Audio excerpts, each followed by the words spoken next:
So they're dismissing both the city speeding case and the, city case will be dismissed in its entirety. okay.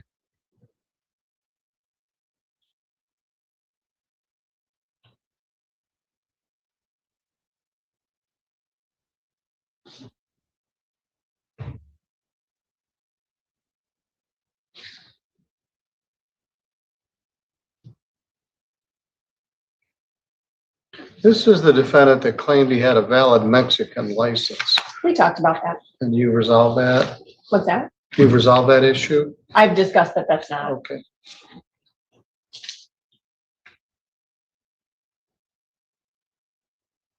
The staff was in communication with the interpreter. We had reserved Vivian for this morning. Several times I'd asked her to reserve this morning, and she came up with a conflict, so she couldn't be here. Pablo Bello was set to be here this afternoon live in person. So we got reserved him for this morning. The afternoon case is off. I hope he doesn't think the whole day is off, so we'll see what we can do. So the rest of you, thank you for being here on time. Parking's gonna get tricky here in a bit as more people show up.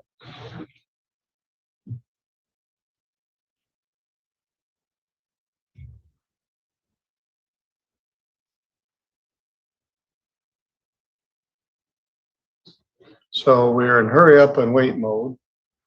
And I would like to get started because we have so much to do.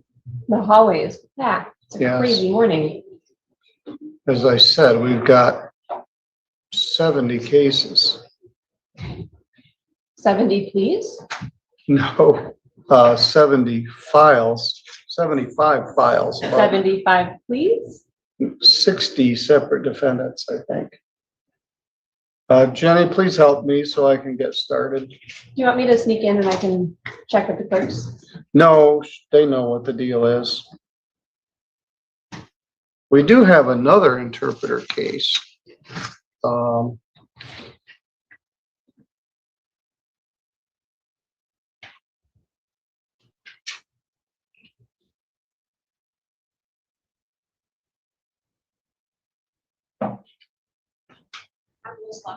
All right, thank you.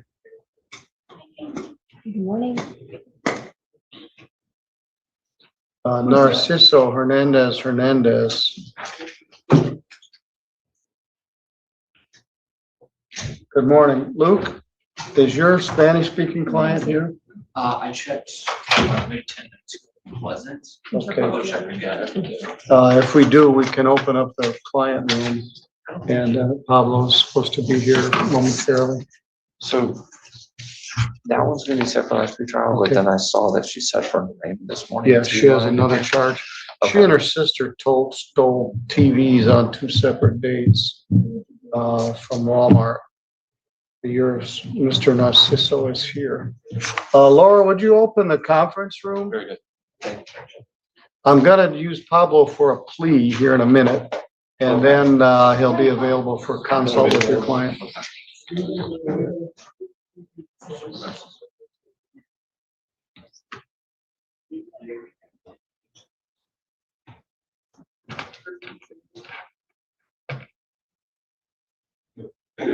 Well, we just burned 15 minutes of daylight. Sometimes that's how it goes.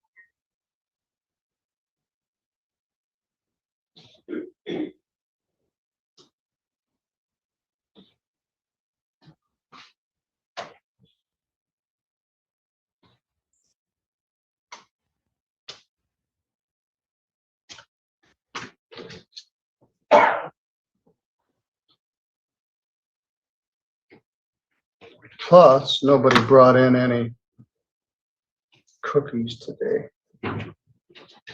Or donuts. I skipped breakfast, so I was hoping for something. Yeah, I was hoping you would bring some. But I was here on time. I would have been late if I grabbed donut. You're here. So I don't Well, have as, food. as it turns out, we had 15 extra minutes. Okay, tell me You how would- more I have. I'll run to You would have yours. had time to get donuts.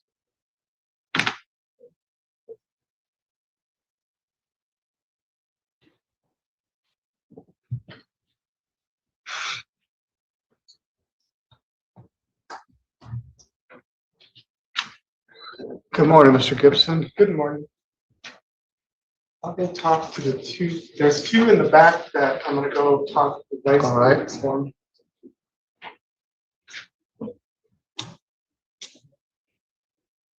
Sir, could you remove your hat? Thank you.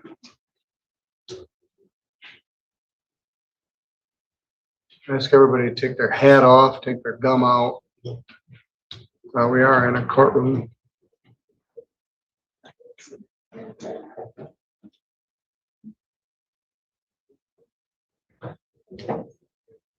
I got some.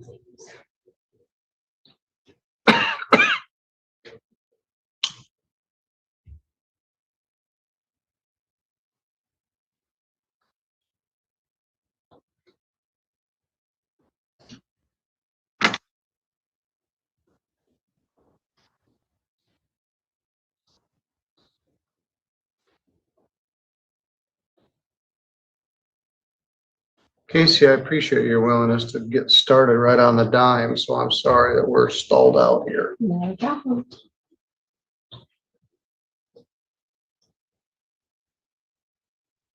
It's rare that I get to be the first one in here.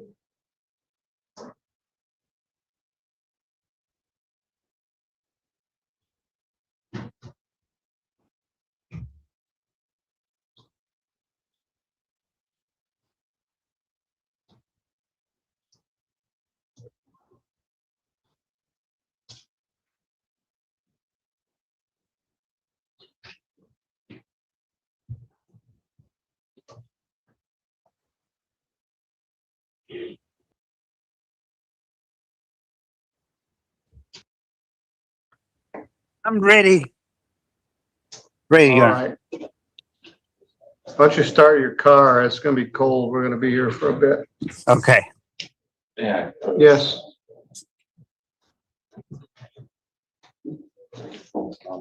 Here.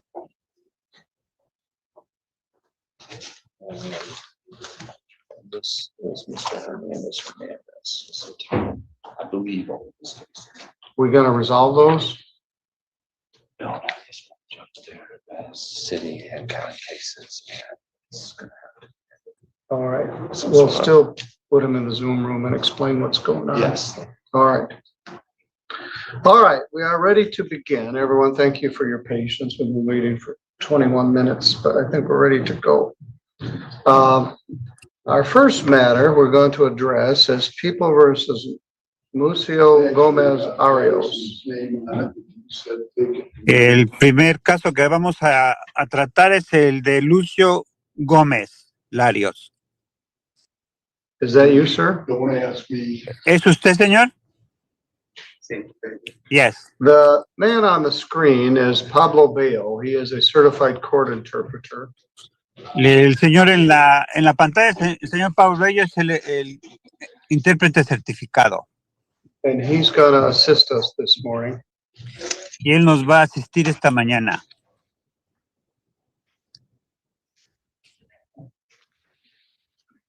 Just setting for last pre-trial. All right. Senor Bello, do you swear or affirm to the best of your ability you interpret these matters from Spanish into English and English into Spanish? Yes, I do, Your Honor. Senor Gomez-Arias, you got 2 tickets for driving without a valid operator's license. Señora Arias, usted tiene 2 multas por manejar sin una licencia de manejo, o sea. One ticket was written under state law Una de las multas fue escrita bajo las leyes del estado. and file 24941 ST. Es la forma número 2, ST, dice. That happened allegedly on May 27th of 2024. Esto sucedió el 27 de marzo del 2024. You didn't appear for your arraignment, No se presentó para su arraigo and a bench warrant issued for your arrest. y entonces el juez emitió una orden de arresto en contra suya. A year later, Un año on después, September 29th of 2025,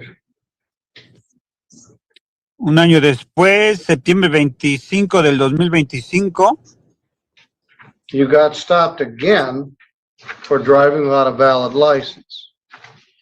lo detienen de nuevo por manejar sin una licencia de manejo And speeding. y por manejar exceso de velocidad.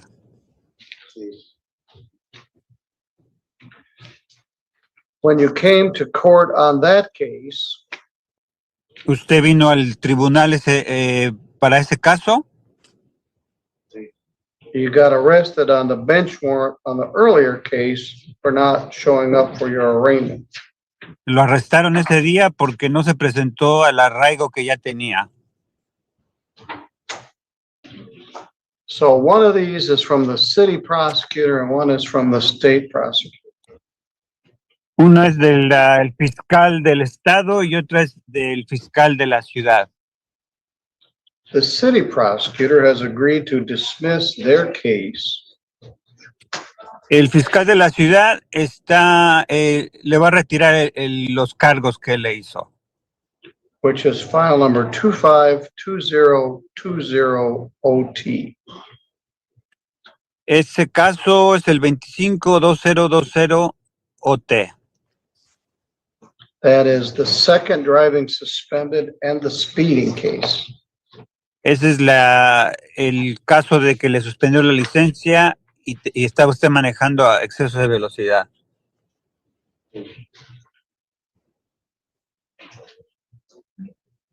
In exchange for dismissing those cases, A cambio de que le retiren esos dos casos,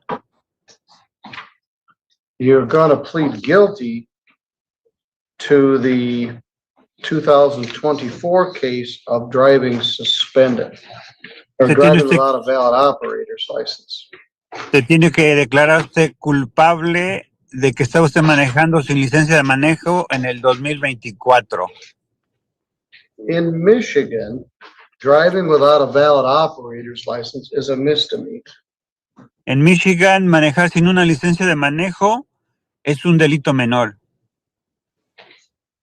It is punishable by up to 90 days in jail Se puede castigar hasta con 90 días de cárcel and a fine of up to $100 plus costs.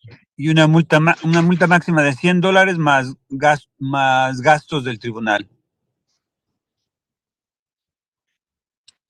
And it carries 2 points on your driving record. Y si tuviera usted licencia, le ponen 2 puntos en su licencia de manejo. You are here with your lawyer, Ms. Casey Strong. Usted está aquí con su abogada, la señorita Casey Straw. Ms. Strong, you confirm the plea agreement? Señorita Straw, ¿puede usted confirmar el acuerdo? Yes, Your Honor, that's my understanding. Sí, su señoría, eso es lo que yo entendí.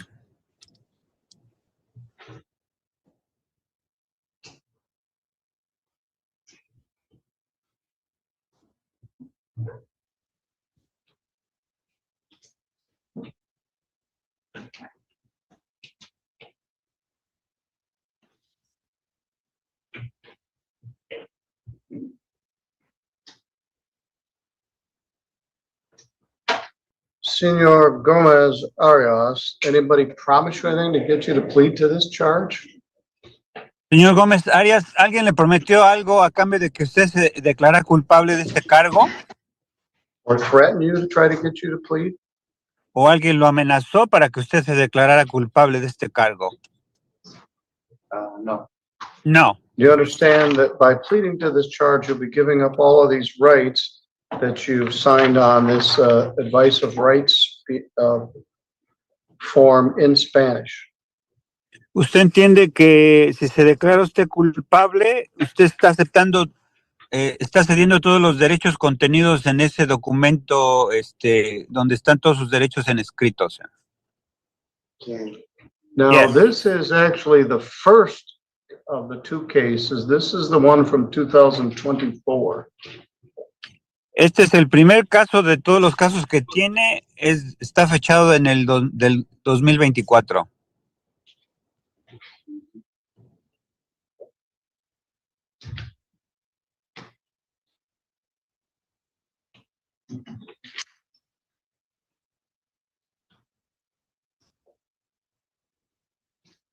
According to the ticket, De acuerdo a you la... drive on M66 near Jackson Road in Colon Township. Sucedió en la carretera M66 en Jackson Road, dice el juez. And they pulled you over for speeding and found that you had no valid license. Lo detienen porque estaba usted manejando exceso de velocidad y se dan cuenta que no tiene usted una licencia de manejo válida. Do you recall that day? ¿Se acuerda de ese día? Where were you going? ¿Hacia dónde se dirigía, señor? Al trabajo.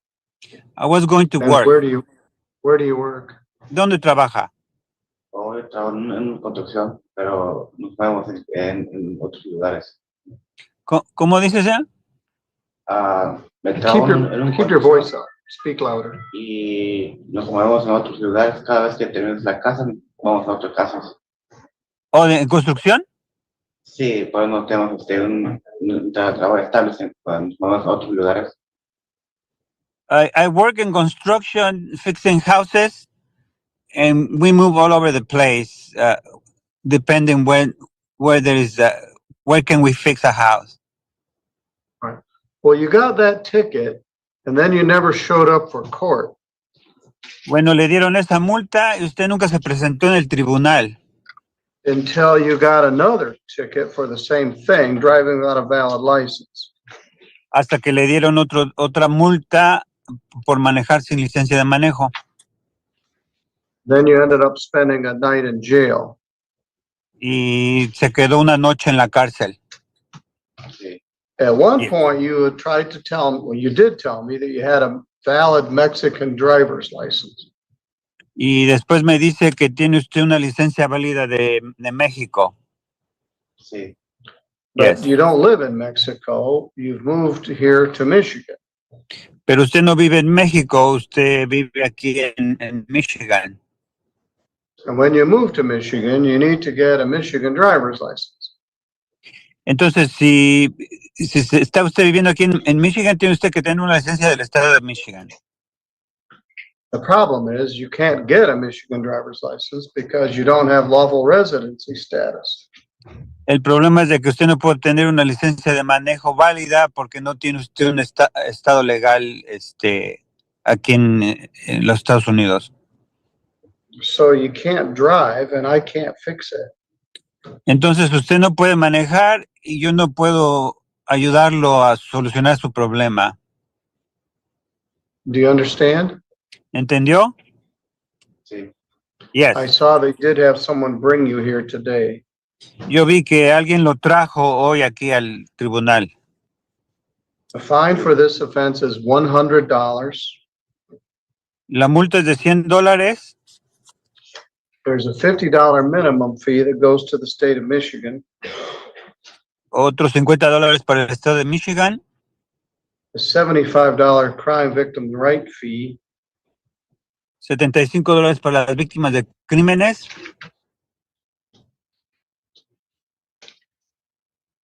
And a $150 attorney fee.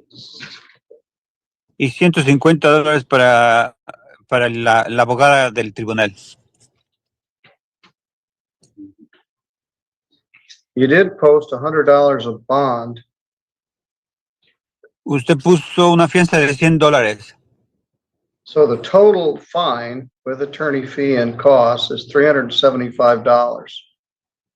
Entonces, en total son $375 de multa.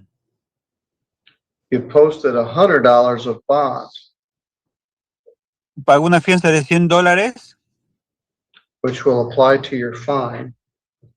Eso se lo vamos a descontar de sus multas. So you owe $275. Entonces, todo lo que debe son $275 en total. Can you pay that today or do you need time to pay it? ¿Puede pagarlo hoy o necesita tiempo para pagar este dinero, señor? ¿Lo puedo pagar hoy? I will pay today. Very good. Muy bien. Now you can't drive anymore, you understand? Ya no puede manejar, señor. ¿Lo entendió? Sí, está bien. Yes. I'd fix it if I could, but I can't. Yo lo ayudaría si pudiera, pero no puedo. Sí, lo entiendo. I understand. All right, Ms. Strong, if you take your client out to the counter, he can pay that fine and his friend can drive him away and, Do you want me to take his paperwork? please. Entonces ya nada más vaya con la abogada, pague la multa y eso es todo, señor. Gracias. Thank you. All right, Pablo, we're going to segue right into our next interpreter case. Okay. Luke, are you ready? Yes. Senor Bea, would you ask the defendant to take off his hat? Señor, por favor, el juez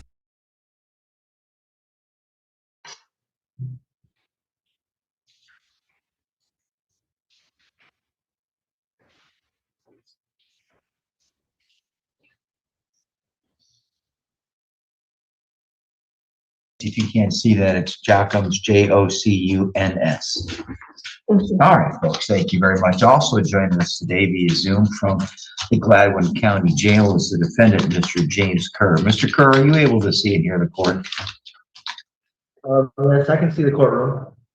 All right, good enough. All right.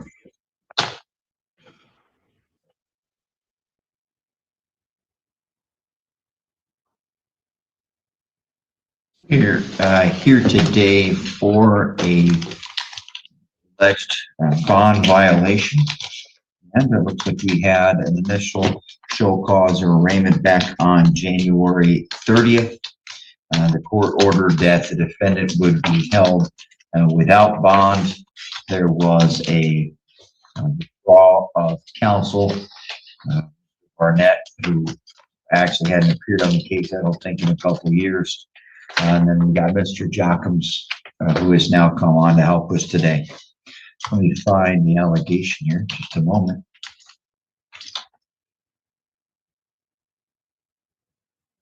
Oh, looks like there was a amendment to his bond. I signed that back in June 26, 2024. Like he had been allowed to attend treatment back in 2022 and had been allegedly in an absconder status since. Mr. Jocuns, how does your client wish to respond to this today? Are we going to have a contested hearing or what? No, Your Honor, and this is what's going on today. He's going to be acknowledging responsibility of the bench warrant and the violation, and it's going to be part of a global resolution. All right, so we anticipate a resolution today to the case, Mr. Denham? That's correct, Your Honor. Okay. Your Honor, opposing counsel and myself, we've been communicating over the last 2 days, and it's my understanding that to resolve both cases, which involve the underlying narcotics found at 2 traffic stops. In any event, to resolve both cases, It's my understanding that the defendant will be pleading guilty to use of methamphetamine, that being a maximum 1-year misdemeanor. It may make sense to enter that. I have no particular preference, but it may make sense to enter that in 223284 because the underlying charge was possession of meth in that particular file.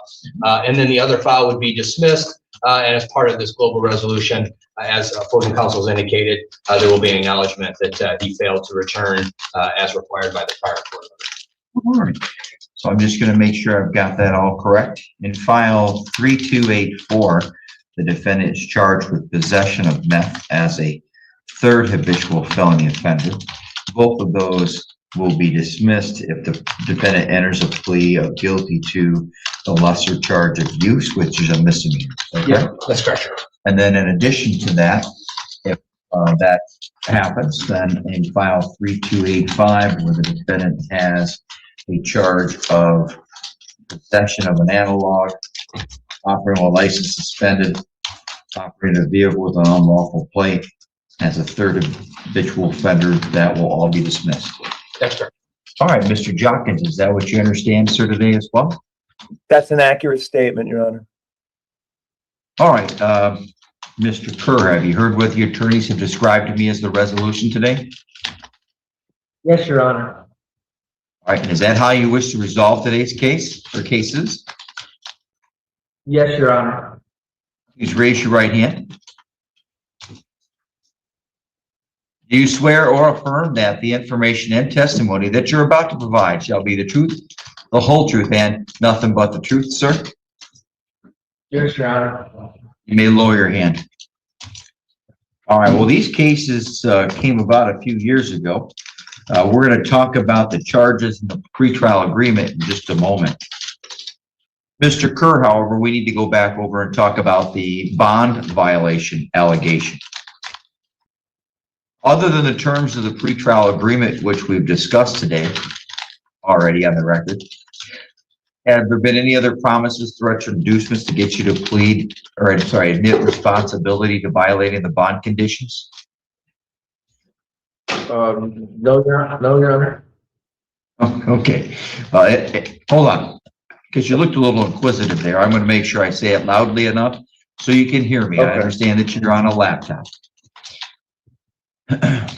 So part of today's resolution is not only the pleas, as I mentioned a moment ago, and the dismissals, but also that you're going to admit responsibility for violating your bond and being in an absconder status. Is that true? Oh, yes, Your Honor. Okay, thank you. Has anyone forced you to do this, compelled you to do it, put a gun to your head, threatened to beat you up or anything like that? No, Your Honor. All right, so you're making this choice of your own free will today, sir? Yes, Your Honor. All right. Therefore, I'm going to ask Mr. Kerr, is it true that you violated your bond and you've been in an absconder status now for the last couple of years? Yes, Your Honor. All right, thank you. All right, the court finds the defendant in violation of his bond. Technically, the court revokes his bond and remands him into custody. Next thing, Mr. Kerr, is we're going to talk about these pleas in these two cases. Are you able to hear me clearly? Yes. Do I need to speak up louder? No, they're just doing dishes or something. There's water spraying too. I can hear you pretty good. All right, thank you. All right, sir, there are two files. The first file is file number 3284.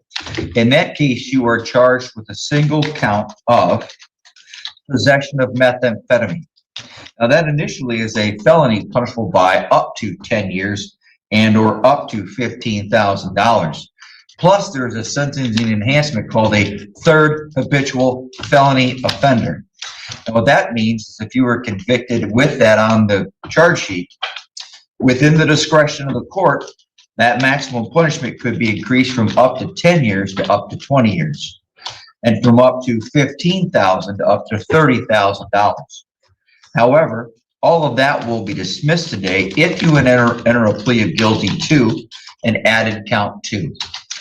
Added count 2 would be a charge of use of the controlled substance methamphetamine. Now, use is a misdemeanor. That is punishable by up to 1 year and or up to $1,000. You understand? Yes, Your Honor. All right, thank you. Now, I keep in mind here for you that if you were to be picked up and charged or convicted of some other drug case, this conviction for a use could also be used against you to increase the potential punishments on any future drug case. Now, by the way, when I say that, I'm not trying to suggest that that's going to happen to you or that you're going to go back to using controlled substances, but I just want to make sure you understand how it could impact you in the future. Do you understand so far? Yes, Your Honor. Now, in the other file, file 3285, you are charged with 3 criminal offenses. Count 1 is possession of a controlled substance. Specifically, it's called an analog. An analog is a controlled substance that's derived from a controlled substance, but it might be made into a medication. And this one is diazepam. Now, that's a felony punishable by up to 2 years and or up to $2,000. Plus, again, there is a third habitual felony offender enhancement. That could, within the discretion of the court, allow the court to increase that potential punishment from up to 2 years to up to 4 years, and from up to $2,000 to up to $4,000. Count 2 is operating a vehicle while your license is suspended, denied, or revoked. That's a misdemeanor punishable by up to 93 days and up to $500, plus vehicle mobilization. And count 3 is a charge of unlawful use of a plate on a vehicle. That is a misdemeanor punishable by up to 90 days and or up to $100. However, all of that will be dismissed if you enter that plea of guilty to the added count 2 of use in the other file. You understand so far? Yes, Your Honor. Now, by entering a plea of guilty, if this court accepts that plea, you will be waiving certain rights. Now, that includes the right to be tried by a jury, the right to be tried without a jury, if you chose, the court and the prosecutor consented, the right to be presumed innocent until proven guilty, the right to have the prosecutor prove beyond a reasonable doubt that you are guilty, the right to have the witnesses against you appear at the trial, the right to question and cross-examine those witnesses against you, the right to have the court order any witnesses you may have for your defense to appear at the trial, the right to remain silent during the trial, the right to not have that silence used against you, and the right to testify at a trial if you're to choose to testify. Do you understand those rights, Mr. Kerr? Yes, Your Honor. And even more importantly, do you understand that if you plead guilty and I accept that plea, you will be forever waiving those rights as they apply to these particular cases? Yes, Your Honor. Additionally, any appeal as to the conviction and sentence pursuant to this pretrial agreement would be then by filing an application for leave to appeal and not a claim to appeal by right, which is only entitled to a defendant when they are convicted after a trial. Or you may be given up the right to appeal issues that would otherwise only be appealable if you were convicted at a trial. You will also be given up the right to claim that the plea was a result of any promise, threat, or inducement not told to me right now on the record. Have there been any other promises, threats, or inducements to compel or encourage you to plead guilty today that we haven't talked about? No, Your Honor. Are you entering the plea of your own free choice? Yes, Your Honor. Now, I understand that Mr. Judkins has come in to help you a little bit here at the end. Have you been able to speak with him about the charges? Yes, Your Honor. Have you been able to speak with him about the pretrial agreement? Yes, Your Honor. Has he been available to answer all your questions for you? Yes, Your Honor. And are you satisfied with his counsel thus far? Yes, Your Honor. All right. Now, we're going to talk here in a minute. There's probably do sentencing. Well, anyways, I'll look into it. Has anybody made any promise to you or suggested to exactly what the what the sentence would be from this court? No, Your Honor. All right. Do you still wish to enter the plea of guilty that we discussed earlier? Yes, Your Honor. In file 3284, as to the added count 2 of use of methamphetamine, a misdemeanor punishable by up to $1,000 and up to a year. How do you plead? Guilty. Before the court can accept that plea, I need to have you tell me what you did that makes you guilty of that offense. So I'm going to turn your attention almost 4 years ago now, 3.5 years ago, back to August 5th of 2021 over in Richland Township in Missaukee County. Were you stopped out on West Falmouth Road, looks like by a deputy? Yes, Your Honor.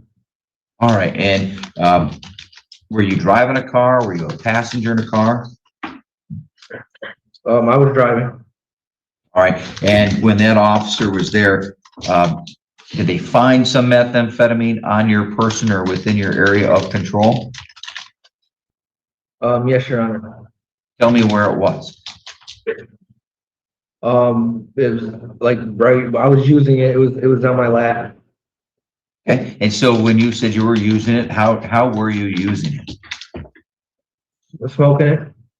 Okay, and did you know that what you were inhaling or consuming was the controlled substance methamphetamine? Yes, Your Honor. All right, I always find this next question, and I don't mean to be rude, a little bit comical because technically methamphetamine, I think, is used for 2 or 3 medical issues somewhere in the world, but I don't think you have them. Did you have any lawful right to be consuming or using that controlled substance that day? No, Your Honor. All right, thank you. Mr. Denham, you believe the defense provided a factual basis? Yes, Your Honor. Are you aware of any other promises, threats, or inducements? No, Your Honor. Do you believe the court's in compliance with Mission Control 6.302? I do indeed, Your Honor. All right, Mr. Jockins, do you agree with all 3 of those? Yes, Your Honor. Thank you. The court agrees and finds the defendant's plea today is made freely, knowingly, and voluntarily. The court further finds that the testimony provided by the defendant under oath on the record satisfies the elements for added count 2 in file 3284. Therefore, the defendant is found guilty of that count for use of the controlled substance methamphetamine. The remaining count 1, and the 3rd habitual enhancement will be dismissed at or after the time of sentencing. At the same time, the court will dismiss the counts alleged in file 3285. Now, the next question is, can we proceed to sentencing? And what's going to help me make up my mind is, Mr. Jockins, can you tell me, is your client serving a jail sentence? Does he have another charge over in Gladwin? That'll help me make it. To my understanding, Mr. Kerr is serving a sentence in which he has a cap that might be 1 year, but I believe that Mr. Kerr, if he is asked directly, he could tell the court exactly what that sentence is, Judge. All right, thank you. Mr. Kerr, can you tell me for what are you serving a sentence? What's the conviction? A fleeting and eluding. I have to March. March is my next court date, and I took a deal here trying to clear up all my warrants for every county and take responsibility for all my actions. And I took a deal here for 1 year cap. Just waiting on them, and my next court date is till March. All right, thank you. All right, so that means, at least I interpret what you're telling me, is that you have not yet been sentenced, but you have entered a pretrial agreement in which there is an agreement that there would be up to 1 year, or what other people will call as a 1 year or a jail cap. Is that correct? Yes, Your Honor. All right, thank you. Mr. Denham, any objection to proceeding to sentencing? No objection. I would be prepared to proceed today, Your Honor. All right. Now, Mr. Kerr, I can't proceed with sentencing in this file right now. However, before I do so, I need to ask you a question. Every defendant has the right to be in front of the court when there is a sentencing. However, you are able to waive that right and allow us to conduct sentencing right now via Zoom. Do you waive that right to be physically present, or do you want me to send somebody down to pick you up and drive you over? No, Your Honor, I don't want to waste the court's time. I waive that right. All right. Mr. Jockins, any objection to that waiver? No, Your Honor. Thank you. I find that the technology is appropriate and permissible underneath the court rules. Mr. Denham, your recommendation on behalf of the people? Yes, Your Honor, thank you. Your Honor, the two cases involve two separate traffic stops within a few days apart, each finding narcotics. There was nothing exacerbating about the traffic stops themselves. There was no resisting or anything. So he was cooperative at the scene, and some time has elapsed. I believe initially he left because he had a medical condition. In any event, the people are not requesting a period of probation. We believe that it would be duplicative based upon the plea that's been entered in another county. We would leave any jail term to discretion of the court, Your Honor. Thank you. Mr. Kerr, do you still live over in Taylor, or where are you living these days? I'm glad when, but I plan on moving out of state once I'm out of here. Because my dad just moved out of state. That's why I'm trying to serve jail time for it. No problem. All right, I'll listen to you in just a moment. Mr. Jockins, anything in allocution? Your Honor, this is a unique situation because usually somebody that, has multiple charges and multiple warrants at the same time, a lot worse things can happen in 4 years. He absconded for 2 years. I talked to him about this yesterday, and he was scared. He was trying to get by. He was trying to make money. And, from initially, I believe that there was a medical issue, and he just, got scared to come back. He's shown his diligence by accepting responsibility for all of his actions.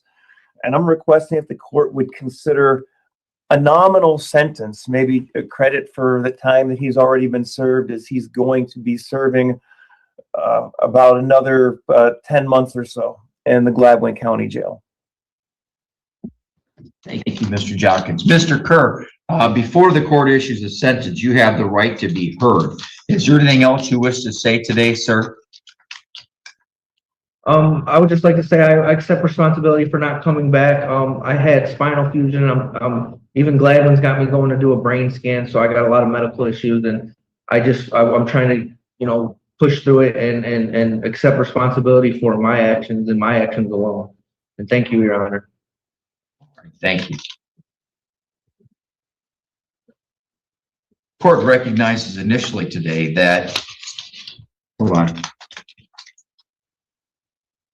This is a conviction for a misdemeanor. The law requires the court to begin with a presumption of just fines and costs, no jail and/or probation. The court, however, does find reasonable grounds to give a jail sentence. That reasonable grounds is based upon the defendant's prior criminal history that I can see here on the felony informations in both files. The fact that he has multiple cases going on at the same time. Also that he's been picked up on a flee and elude in Gwin County. Plus the fact that we had sent him to rehab, and then that's when he absconded. The court therefore sentences the defendant in file 3284 as follows: a $50 state minimum fee, a $75 crime victims' right fund fee, a $100 court cost for the processing of the case. Mr. Jockins, again, you accepted this as an appointment, is that correct? That's correct, Your Honor. Court assesses a $300 attorney fee. The court also assesses a $100 fine. Because there is no supervision, the court does not obviously order any supervision fee. As for a period of jail, the court, considering that he has a cap in the other case. Well, hold on, Mr. Kerr, when did you get arrested, sir?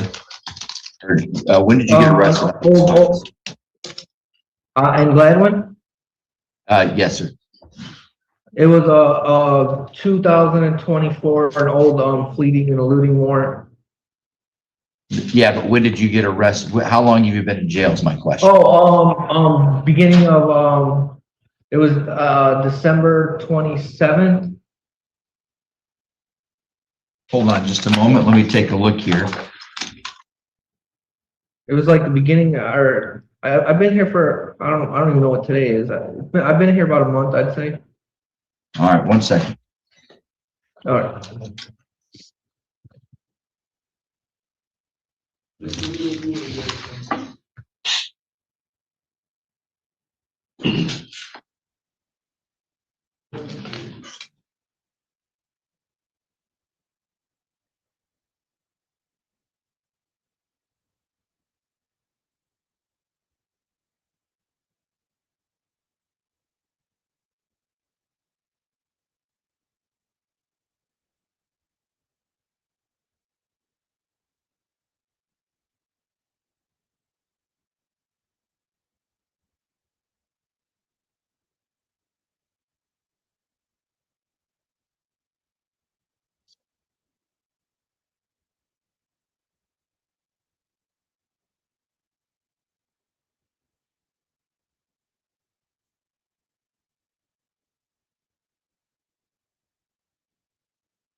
All right.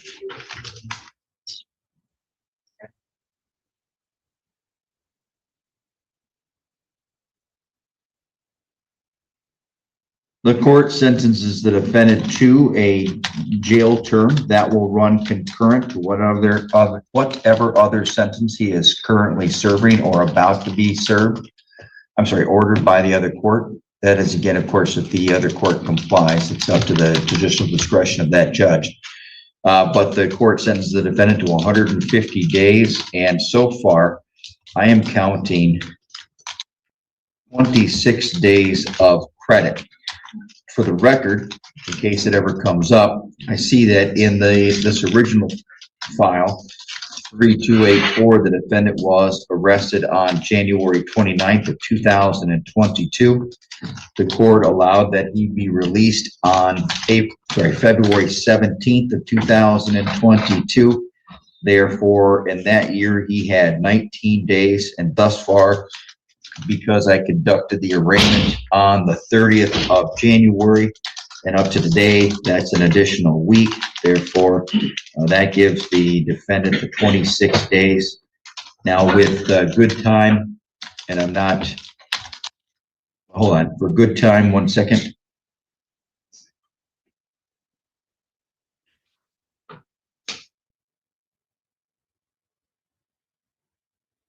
If I'm correct, that means the defendant has 99 days left to serve on this particular file.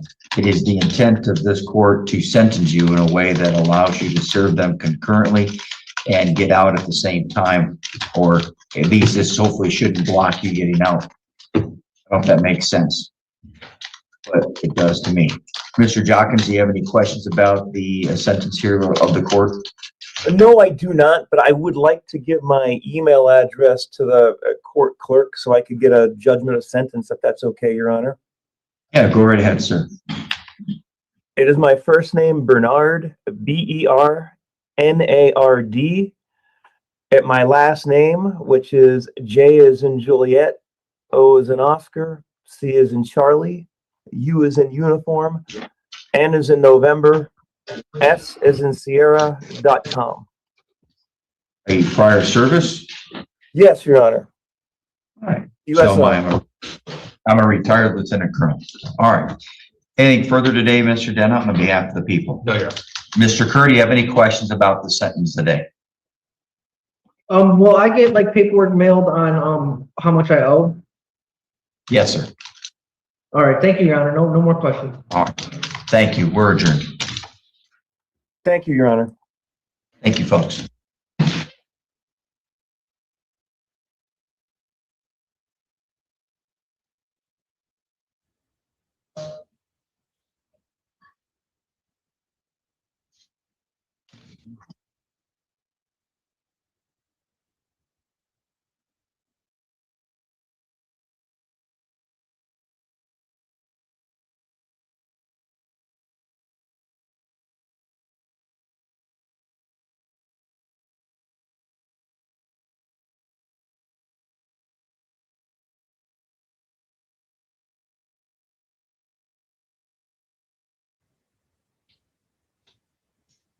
Our next file this morning is Wexford County case, people of the state of Michigan versus Devin Jean Plum. This case number 5-14153-FH. Appearances from counsel. Darga. Thank you. Your Honor, this is the date and time set for final settlement conference. The people are unable to proceed. Your Honor, I would move to dismiss. People being unable to proceed, this case is dismissed. That's without prejudice. Thank you, Your Honor. Thank you. Bye, Mr. Dark. Take care. Court calls cases of the people versus John Duffine. Morning, Your Honor. Cook for the people. Morning, I'm Rob Jacob on behalf of Mr. Dauphin, who's approaching the podium. John, take the rest. John Duffine. Your Honor, this is the date and time set for final settlement conference. The people are unable to proceed on either matter. Yes, this matter be dismissed, Judge. People being unable to proceed, these matters are dismissed. That's without prejudice. Thank you, Ron. Have a nice weekend. Thank you, Your Honor. Thank you. I'll see you tomorrow.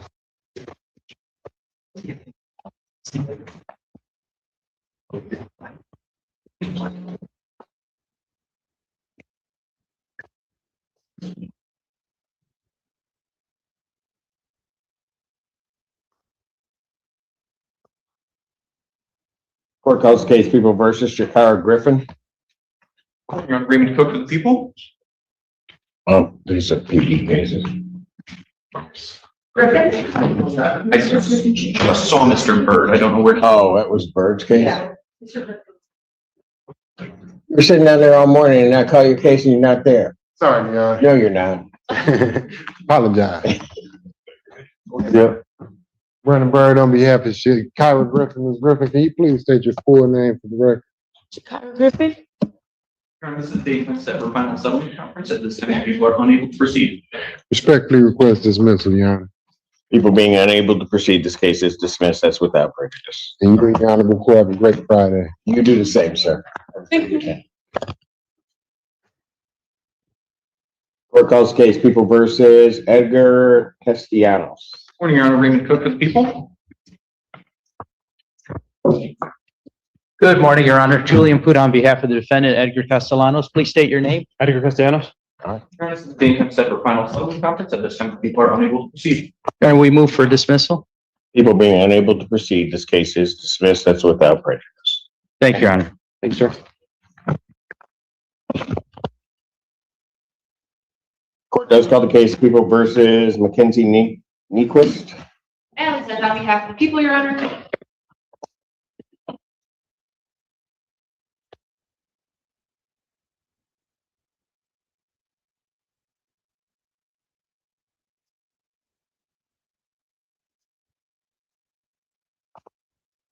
Morning, Your Honor. Uh-oh.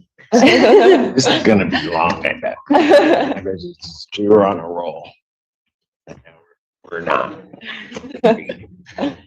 Hi, my name is Mary Carthew. This is Matthew Bactui. We are student attorneys requesting to appear on the record under MCR 8.120. Will you state your name for the record? Mackenzie Nyquist. You forgot one part. Under the supervision of Ms. Sarah Sallin. And obviously, Ms. Nyquist is here today in court. Good morning, Miss Allen. Good morning, Judge. You guys haven't been before me before, have you? No. No. We're just 3 weeks in, Judge. Yeah, that's what I thought. Yeah. Where are you from? I'm from Michigan. Michigan, where? It's a big state. Rochester, Oxford. Okay. Kind of local, sort of. Yeah, an hour and a half. Where'd you go to undergrad?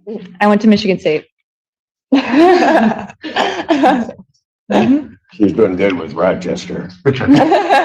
Michigan State on purpose. Yeah, Oh, loved it. what about you?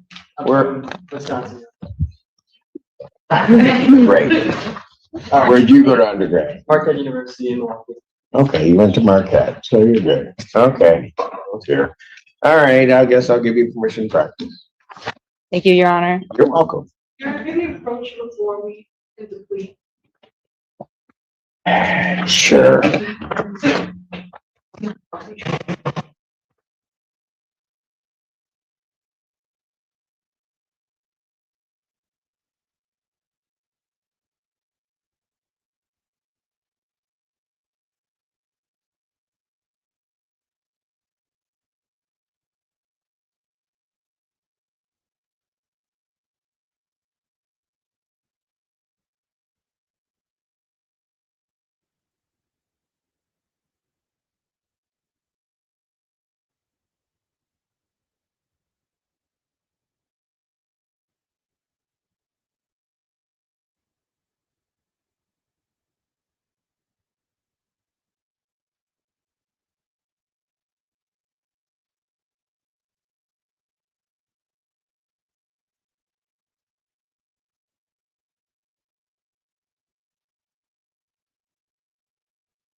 please. Lisa Dahl for the people. And I'm Jeff Harrison. I'm here on behalf of Devin Jean Plum.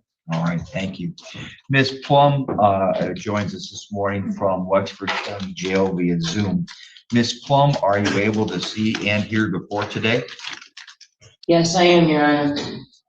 Thank you. We are here today for a motion filed by the defense regarding a modification of bond. The court has received and reviewed both that motion in writing and a response submitted by the people. Mr. Harrison, the floor is yours. Well, Your Honor, in a lot of ways, this is a relatively, I suppose there's no such thing as a formulaic or regular type of motion. This is a motion that was contemplated by the parties and discussed a little bit by the court in our last proceeding in court, to the extent that Mrs. Carey also said, go ahead and file your motion, but I'm going to oppose it. So nothing that's happened so far has come as a surprise in any way. The court intimated to Ms. Plum the last time we were here that you would at least be open to the idea of her receiving residential treatment. And frankly, the court also stated that it wasn't a problem if she wanted to go before her scheduled hearing date. In response to that, Devin has been able to, working with Brian from our office, arrange an intake appointment on February 17th at a residential treatment facility. I don't like to say that it's a form motion, Your Honor, but it contains language that the court has requested we include in such motions. As far as the transportation issue and who's going to monitor what and that sort of thing. I'll be happy to take more questions, but I don't have a whole lot more to argue than what's in front of you guys. Thank you. All right, thank you. Ms. Dahl, on behalf of the people. And again, I reviewed even this morning your response. So. Thank you, Your Honor. Just to reiterate that Ms. Plum has a drug problem, and that's clear from her record. In the police report, she stated that she just got out of rehab and was clean at the drug house that she was found. There was a search warrant served on the drug house. There was a drug sale at that drug house and lots of drugs found in the house. So Where was I that find house located? in Marietta. Uh-huh. Your Honor, just based on her statements, it's clear that she's not serious about getting treatment and getting sober. I also got some new information that while she's been in custody, she's made phone calls stating that she's ready to resume work with Muskegon. So I believe that her, Who's Ms. Keegan? Muskegon, the city. Oh, hold on. Sorry? To resume work, meaning with Muskegon, the city, Muskegon, I'm assuming drugs. Oh, I'm sorry. I thought it wasn't Miss Keegan, but you said Muskegon. Okay, now I get it. I apologize. That's all right. So I believe her intentions are not genuine. She's had multiple drug charges in the past where she had opportunities to get the treatment that she needs. I think at this point, she's trying to seek treatment in order to not get further jail time. I don't think she's serious about getting sober, as evidenced by her stating that she just got out of rehab and then immediately placed herself in a drug house. It is the people's objection that this be granted. When was the alleged phone call or communication where she made that statement? When did that occur? Before or after the plea? Your Honor, I am not sure. I got this information just this morning from Ms. Carey, so I don't have the details. If the court would like, we can postpone this hearing to another date, and I can get more details from the jail. All right. So part of my reason for asking that question is well, and I'm not challenging, it's not up to the judge. Judges don't get to take a plea and then say, you know, yeah, I don't like that plea. I think it should be higher. I think it should be lower. Courts only get to apply their discretion when it comes to a time of sentencing. And if the people are so heavily concerned, they took what was a life offense down to a 2-year maximum. That would be on the government, not on the court. So I'm taking some of that with a grain of, well, lots of salt, because if she was that big of a drug dealer in Marietta, then I would anticipate that. And by the way, Ms. Plum, I'm not saying that. I'm just saying if that's what she was and that was the position of the people, they just took a life offense down to a 2-year, which means they know that more than likely it's going to be an intermediate sanction cell. Means it's going to start with the presumption of no jail.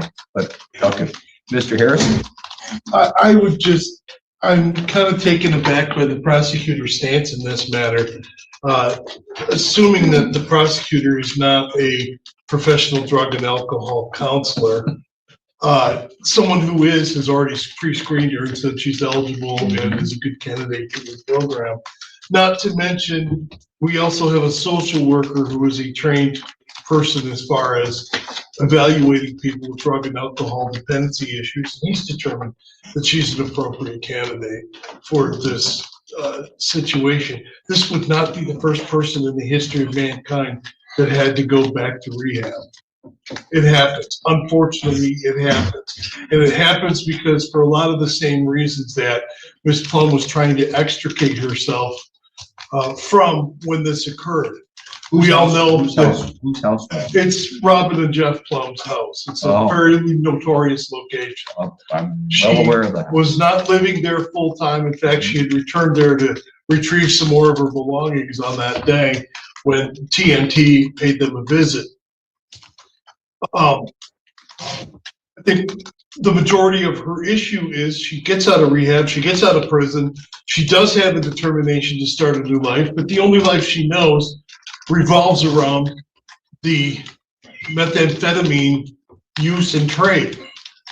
That's the cycle we're trying to break, and that's the help we're trying to get for her. As far as her getting less time in jail, I don't think that's even a consideration in this at this juncture.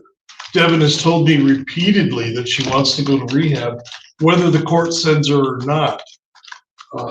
This looked to be a good juncture to get that to happen prior to the return, probably of adjourned or postponed sentencing, in which we could say to you, Judge, she completed another rehab while she was awaiting sentencing. When was the last time she was in rehab? It was a couple of years ago. I don't recall the exact date. Ms. Plum would know that. Ms. Plum, when was the last time you attended any outpatient or inpatient treatment? 2023 through 24, when I was on parole, successfully completed. With Steve Saladay, Your Honor. Okay. But if you're asking residential, besides before I came here, I haven't been since 2010, 2012, I believe. Yeah. And then the 23.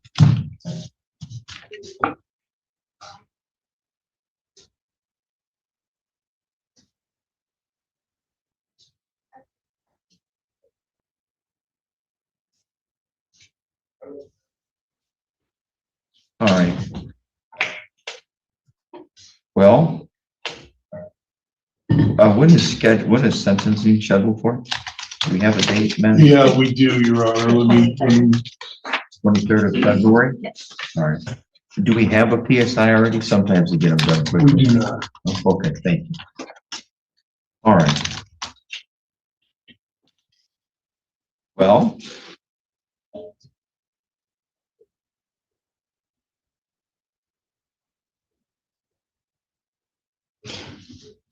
Your Honor, with all due respect, I just thought I'd let you know, Brian Potter did say he was trying to find out what happened today before he turned in the PSI. I seen him last week, just so you're aware. Sorry. thank you. It's okay. It's all right, Ms. Plum. I appreciate you telling me. I'm not surprised. That would make sense.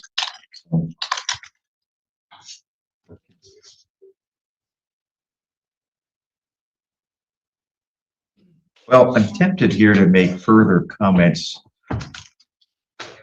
about the whole situation. I will note that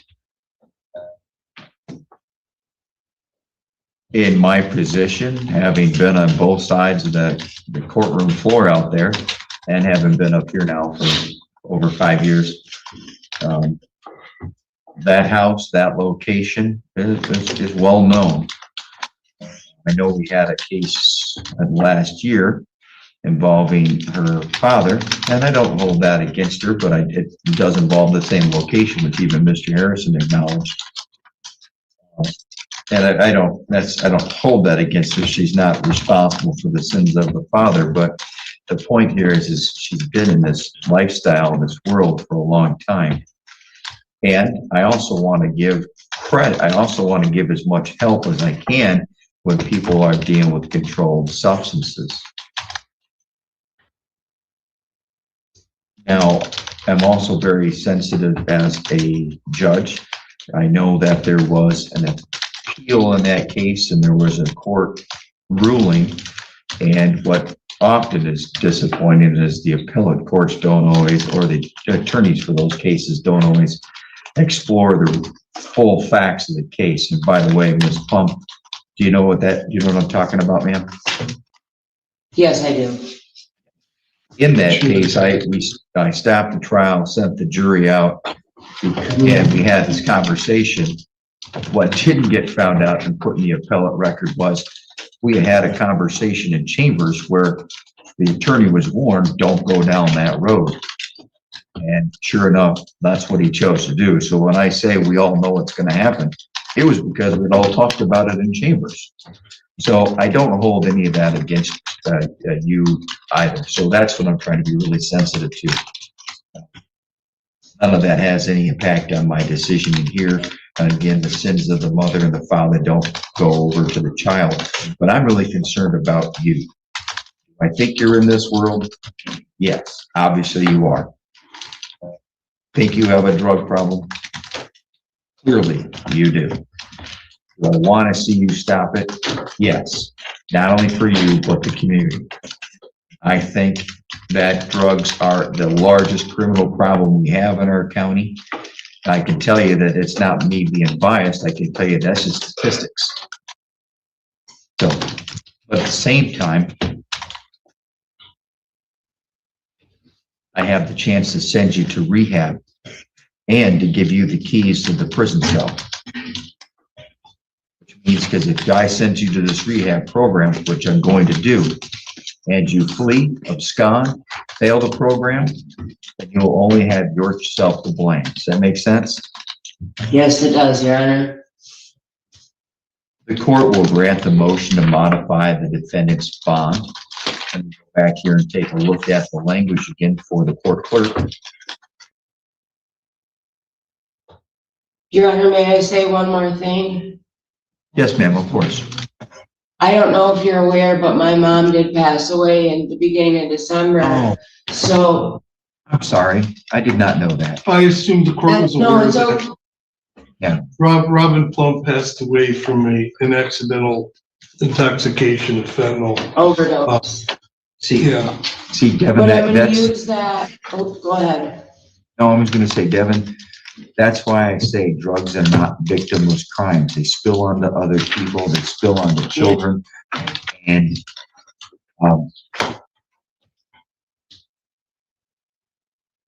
I know your mom had struggled. I've seen her here in the courtroom, and when I hear about that, it just makes me feel bad, like somehow we failed, or the system. No, yeah. So, I'm very sorry. I just wanted to, I'm sorry, I don't mean to interrupt, but I just wanted you to know I think she gave her life so I could live mine, and that's how I'm gonna use that. Well, I'm hoping so, Devin, and I don't mean to use your first name insulting, but I just use it to say, I understand the problem and concerns and how it impacts people, and hear about people not surviving this issue, and especially if they've been in front of me, it really is heartbreaking. All right, the court's going to release the defendant on a PR bond beginning on February 17th. at 2026. She will be transferred by, and this will have to be arranged through the Public Defender's Office. She'll be transferred through the West Express, which does do a service for the county, and we need to have that arranged ahead of time. Thankfully, West Express has worked with the county, and we use some of the opioid funding and other funds to help do that transportation. She will be transported to the Sunrise Center. She's ordered to participate in that program. If she leaves that program or she is terminated involuntarily, then her bond will be revoked and she'll have to return to jail. She will also sign a release that will allow community corrections from this court to monitor her attendance. Ms. Plum, what that means is community corrections will only have the ability to check that you're there. That's it. All right, is she there? Is she doing what she's supposed to? I want to highlight that for you so you don't think that anyone else outside of you and your counselors will know what you and your counselors talk about. I just need to know that you're doing what I told you to do. That's all. All right. Now, some of these programs, I can't remember if Sunrise Center does. And they say, well, we don't like to do these because of whatever. You can tell Sunrise Center that if they don't allow just community corrections to check that you're there, I'll have you put back in jail. So you want to make sure that they do as I say. Again, no one is going to know anything about your private communications, okay? Okay, yes, sir. I can't monitor you, at least your attendance. And why would I put somebody into a program? Right. Your sentencing is scheduled to come up the week after. But I will, if the parties tell me, and Mr. Harrison will be the one in charge of drafting a stipulation to say, hey, Judge, yeah, she's still there, then I'll continue in the program and we'll adjourn your sentencing. Clearly, I understand, and you should understand as well, that I'm using your sentencing to hang over your head. I'm not saying I'm going to punish you. It's not like a stick, but it's your way to convince me that I don't put you in prison. Okay? Okay, yes, Your Honor. Thank you very much. Yeah, it always sounds awkward, and it's not to be mean, but it's just to say, I'm hoping that you take this opportunity to do all the right stuff. And clearly, I understand that I have this sentence hanging over your head that will hopefully help encourage you to maximize your full benefit. Okay? Okay, Your Honor. Thank you. Thank you very much for this. Yep. And that means if they give you the opportunity for a sober living facility, I want you to stay in the sober living facility. Now, last thing. Stay away from, I'm not saying you did it. There's no fighting. Stay away from the people in Muskegon. Yes, Your Honor. Any further today, Mr. Harrison? Nothing further, Your Honor. Ms. Dahl? No, Your Honor. Kevin, I really sincerely mean this. Good luck, because I'm very bothered. I didn't know about your mom, and I'm very sorry. I'm sorry about that too, Your Honor. I assumed that was common knowledge. Everybody thinks I know everything. I don't. So I intentionally get to stay out. And the best thing about being the judge is I don't. I'm going to adjourn this for a bond violation hearing as well as a potential plea to March 9th, 2026. What time is best for you guys? My docket normally starts at 1, but that date I can do morning or I can do afternoon.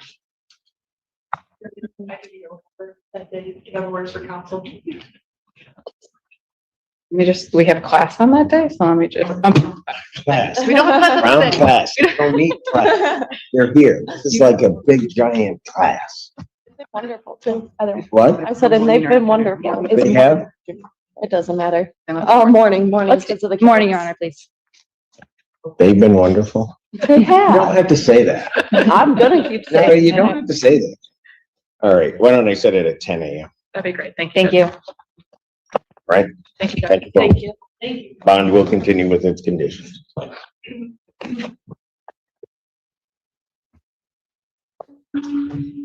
Oh, he decided to show. Court calls the case of people versus Adi Shawaka. Morning, Your Honor. Raymond Cook for the people. Lawrence Margolis with and on behalf of Mr. Shawaka, who is approaching. Adib, please state your name for the court. Adib Shawaka. The intent set for final settlement conference, people are able to proceed. We've executed a waiver to bench. Shawaka? You understand that you have an absolute and constitutional right to have the matter tried before a jury? Yes. You understand that by signing this form, you're waiving that right to be tried before the court without a jury present? Yes. You understand that? People also waive their right? Yes, Your Honor. Based upon the statement of counsel, the defendant court will consent to have the matter tried before it without a jury. Non-jury trial in this matter.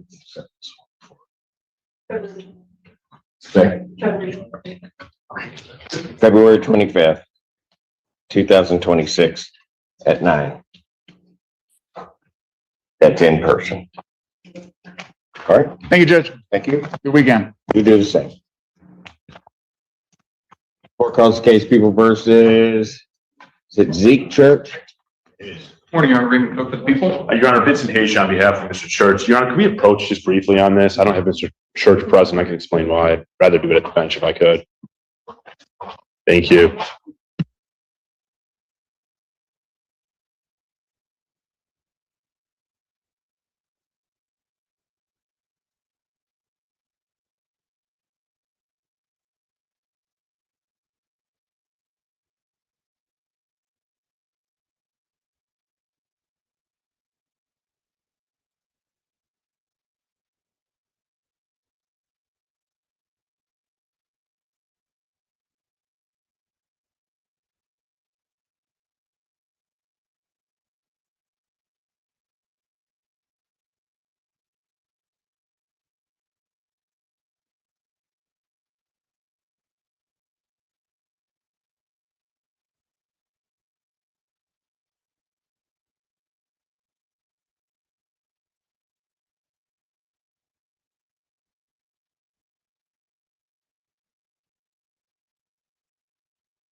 Presence is waived.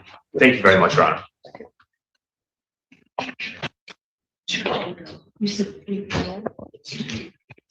Court calls the case people versus DeJure Bond Sanders. PD. All right. And on behalf of people. With the judge, Torshell Feaster, First Assistant Public Defender, on behalf of Mr. Bond Sanders, who's approaching the podium. Please All state right. your name, sir. DeJure Bond Sanders. Thank you. We need your half of the waiver. Oh, I already had the people's half. apologies, Judge. We likewise do not believe that a conflict exists in any of these cases before the Honorable Court this morning. But should a conflict arise, we would waive said conflict and allow the Honorable Court to please hear these matters. And the court also does not believe there's a conflict either in the Michigan court. So the case is decided thereunder. To the extent a conflict does exist, given the waivers, the court will consent to hear the matter. All right. Thank you, Judge. I have spoken to Ms. Zenda on this file. I believe they are not able to proceed. And that's correct, Your Honor. So it is a final settlement conference at this time. People are unable to proceed. We'd be asking for a dismissal, please, Judge. People being unable to proceed, this case is dismissed. That's without prejudice. All right. We will also dismiss the bond violation. Oh, thank you very much, Judge. All right. Appreciate it. Good luck to you.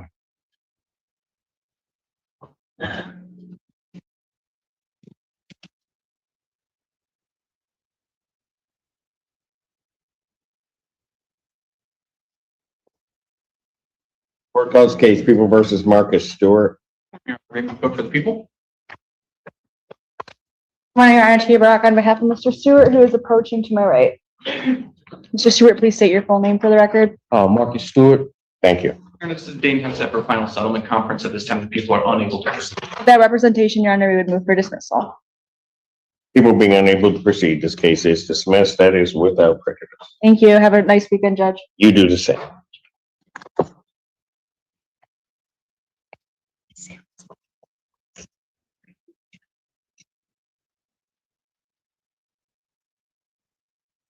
Oh, yes.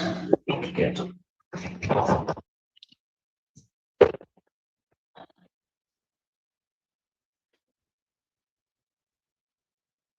Can you, do that?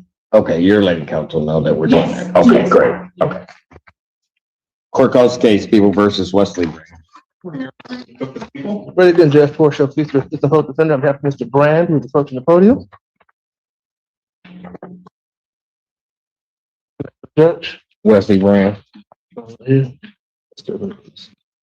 This is the day and time set for final settlement conference of the reached resolution of this matter with the defendant's going then to an added count to distribute the case with its recommendation of final costs.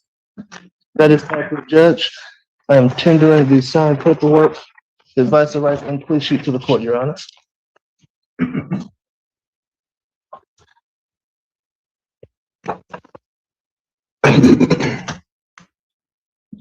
Going to be pleading to distribute a piece of 90-day offense. Then count one would be dismissed upon a successful plea. And they're recommending a fines and cost sentence. That's what I have. That's correct, Your Honor. That's Judge. Attendance one. Raise your right hand. Do you solemnly swear to affirm the testimony you're about to give will be the truth, the whole truth, and nothing but the truth, so help you God? I do. State your name, please. Wesley Brand. Sir, it is this court's understanding that you are going to be pleading guilty to the charge of disturbing the peace. That's a misdemeanor, punishable by up to 90 days in jail, $500 fine plus court costs. You understand that? Yes, All right. Still wish to plead guilty? I do. And to that charge, how do you plead? Guilty. You understand that by pleading guilty, you'll not have a trial of any kind. You signed an advice of rights form, is that correct? Yes. Any question regarding any of those rights? No. Look at paragraph 5. You'll see a copy on the podium. Those are your rights which are part of a trial. You understand by pleading guilty, you'll be giving up those rights as well as all the rights. You understand that? I do. You understand you're giving up the right to appeal of right. I do. Are you on probation? I am not. Are you on parole? I am not. Anybody promise you anything other than what's been stated here today to get you to plead? No. Anybody threaten you or coerce you? No. You're doing this voluntarily Yes. of your own free will? Yes. And because you believe that you're guilty of this offense? Yes. Okay. On June 2nd, 2025, at the location of 2201 Hogback Road, Pittsfield Township, Washington County, State of Michigan. What'd you do that makes you think that you're guilty? I hit somebody with a dustpan. You hit what? Hit someone with a dustpan. With a dustpan? Yes. Metal? No. Plastic? Oh, okay. And when you did that, that disturbed the peace and repose of the immediate area surrounding you? Yes. I'm sure it did. All right. Sir, I would advise you, well, I'm going to sentence him now, so I'm Please. go through those. So, counsel, have I complied with the court ruling? Would it be proper? You have, Judge. Yes, Your Honor. Yes, Judge. Anything to you want to say before I impose sentence? Your Honor, I'm sorry, go ahead. People just recommend the fines and cost sentence. I believe the defendant's at 77 days credit and being held on other cases. Yes, Judge. He has more serious matters dealing with right now. We'd ask the court for a low fines and cost and close this matter out, please. He's not, he's in on other matters. He's not expected to get out. He'll be here till his next court date is March 23rd. It's sometime in March, he's being held on a $500,000 bond. He's not going anywhere, Judge. And he has 77 days at this point. Yes, Judge.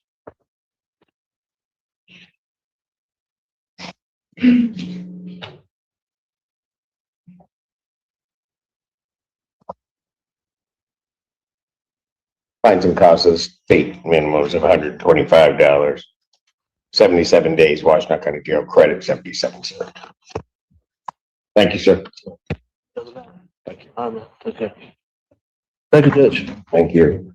Court calls the case, People versus Zachary Burlett. Is that it, Veronica? No. Okay.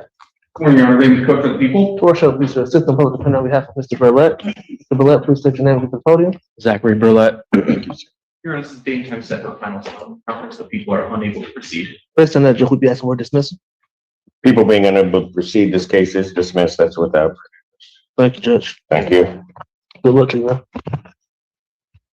Court calls the case, People versus Mohammed Kahala. Raymond Cook for the people.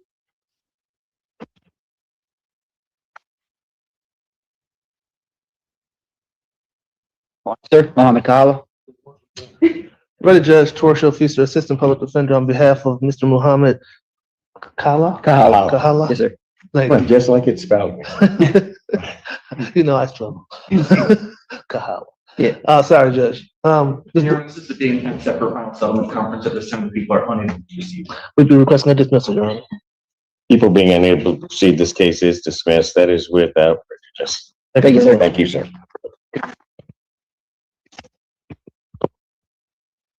And Mr. Kahala, thank you for calling the court to let us know that you were going to be late. I do appreciate it. Thank you. Court calls the case, People versus Quadir Man. Ready, Judge? And then on behalf of the city, Your Honor, Attorney Feaster, Assistant Public Defender on behalf of Mr. Qadir Mann. Mr. Mann, please state your name. in Your Honor, today's the date and time set for final settlement conference. At this time, Mr. Burrow unable to proceed. Thank you, Judge. We'll be requesting a dismissal. Oh, people being unable to proceed. Count 2, which is dismissed without prejudice. Thank you, Judge. Thank you. Good luck to you. Thank you, sir. All right.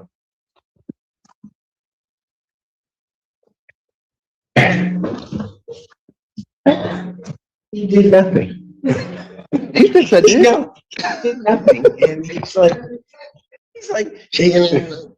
I'll take it. Yeah. Don't turn down free Yeah. credit, Judge. Working hard. I was sweating.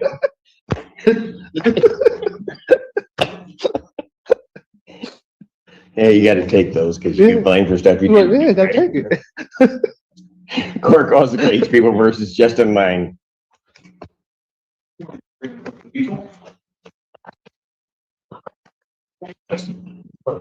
Attorney Feaster, Assistant Public Defender on behalf of Mr. Justin Lang. Sorry, this is the one. Mr. Brown spoke to Mr. Lang this morning. Apparently, Mr. Lang is on the way or in the hospital. Where? At the hospital. I did speak to Mr. Cook about that. We had a similar situation previously. My understanding is that Mr. APA Cook is not an objection to my requesting a dismissal, as they are not able to proceed regardless. So I'd ask for your court to You're please. asking me to waive the defendant's presence. Yes, Judge. And consider dismissing the file. I don't think you've ever done that. That's the first time for everything, Judge. Sound weird. That's You did call and talk to Mr. Brown. yeah, Dr.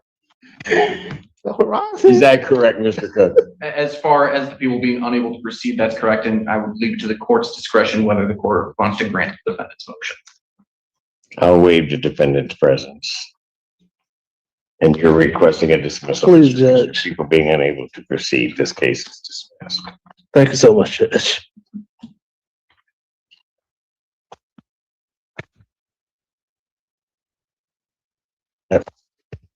Court calls case, People versus Nicholas Meath. Attorney Feaster, Assistant Public Defender on behalf of Mr. Nicholas Meath. Nicholas Meath. Thank you. Your Honor, this is the date and time set for final settlement conference. The people are unable to proceed. Thank you, Judge. We'll be requesting a dismissal, please. People being unable to proceed, this case is dismissed. That's without prejudice. Thank you, Judge. Good luck to you, sir. Take care. Also case, People versus Gwande Thomas. I messed that up. Your Ready, Judge. Torshio Feaster, Assistant Public Defender on behalf of Ms. Thomas. Ms. Thomas, please state your name for the record. Kiwana Quay Cynthia Rose Thomas. Okay. All right. Thank you, Judge. I have had a chance to speak to Mr. Cook on this matter and Ms. Thomas. This is apparently a file where Ms. Thomas has circuit court felony retail frauds and a couple that were in the queue to be charged. She wants me to request your honor to consider during the final settlement conference because she wants to do a global plea to resolve all of her retail frauds. I did speak to Mr. Cook about that. He doesn't have time to do that this morning with the circuit court matters, but he would be amenable to a global. So she's been before me before. Okay. Right? She has some retail frauds up in circuit court now. Let me check to see what their exact status is. I know they are felony matters. I just don't know where exactly in the pipeline they are. So give me just 1 second.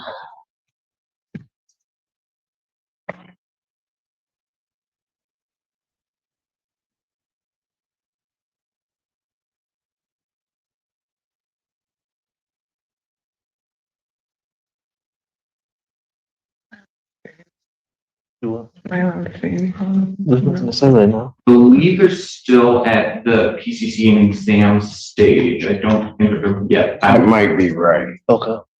Okay. So in some way, you're looking for a global resolution regarding those. And then there are other, according to, there are two cases that are in the review queue that have not yet been charged. got it. So rather than just resolving one, Ms. Thomas wants to resolve. Pardon? Rather than just resolving the one today, she wants to. She wants to look at a whole. All right, here's what I'll do then. I'll adjourn the jury final settlement conference in this matter to April 10th, 2026 at 9 a.m. Jury selection, if necessary, will be April 13th, 2026 at 8:30. Both of those will be in person. If everybody comes to a resolution regarding everything, I can always get this file and bring it. We can figure out how to get that done. Okay. Thank you, Judge. That work for you, Ms. Thomas? Thank you. You're welcome. Karen, I did have one request, which is if we do have to come back for that April 10th day, which again, essentially we'll have everything resolved. The people's and third witnesses were here in presence. They were able to proceed. May they be excused at that next day? They would be at the April 10th day. Thank you, Judge. All right. Yeah. Court calls case People versus Angel Dietrich. Ready, Judge Torshov, please to assist and public defender on behalf of Ms. Dietrich, approaching the podium. And then on behalf of the people, Your Honor. When you arrive.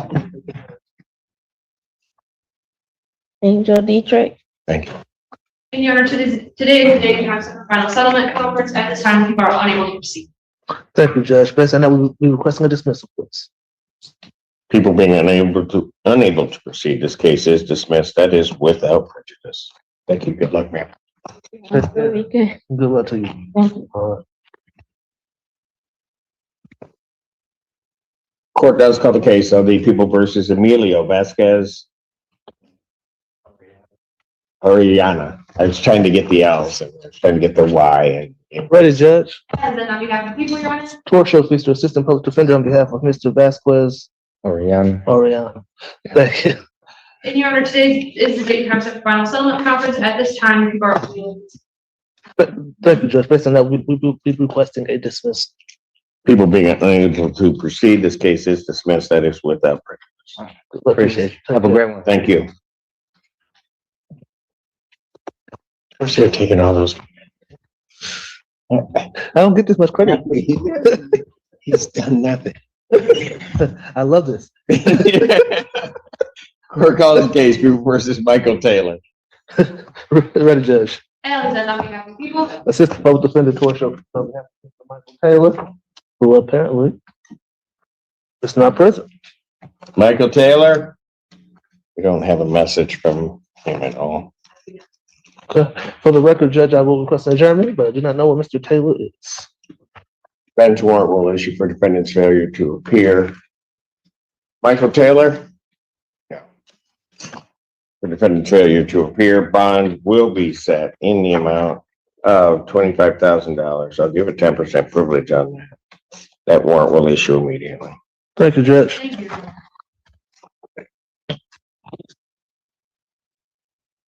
Court does call the case of People versus Anthony Brown. Ready, Judge. Torshov, please to assistant public defender on behalf of Mr. Brown. Please state your name for the record. Anthony Brown. And then on behalf of the people, Your Honor, today is the day we have a final settlement conference. At this time, people are unable to proceed. Thank you, Judge. We'll be requesting a dismissal, please. People being unable to proceed, this case is dismissed. That is without prejudice. Judge, may Mr. Brown go turn in his tether? Why, does he want to keep it? No, he does not. You didn't? No, okay, I didn't know. I mean, if you wanted to keep it, I'd let him have it. Oh, but okay. Well, Yeah, he can go turn his tether. Yes, sir. Good luck. Take care. Thank you, Judge. And I'd give one away as a parting gift. We funded in half. Court calls the cases, all three cases of the People versus Paris Lester. Your Honor, Raymond Cook for the people.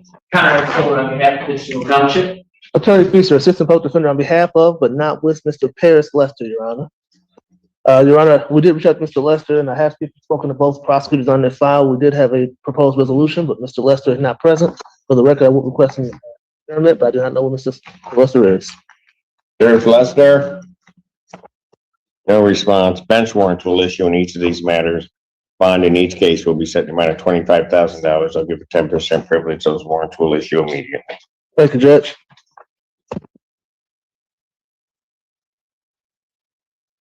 Court calls the case People versus Jonathan Warren. Morning, Your Honor, Raymond Cook for the people. Morning, Judge. Assistant Public Defender Torres O'Keefe on behalf of Mr. Warren. Mr. Warren, please state your name for the record. Jonathan Warren. Your Honor, this is the date and time set for final settlement conference. At this time, the people are unable to proceed. Would you request? Go ahead. People being unable to proceed, this case is dismissed as without prejudice. Thank you, Judge. Good luck to you. Thank you. Okay.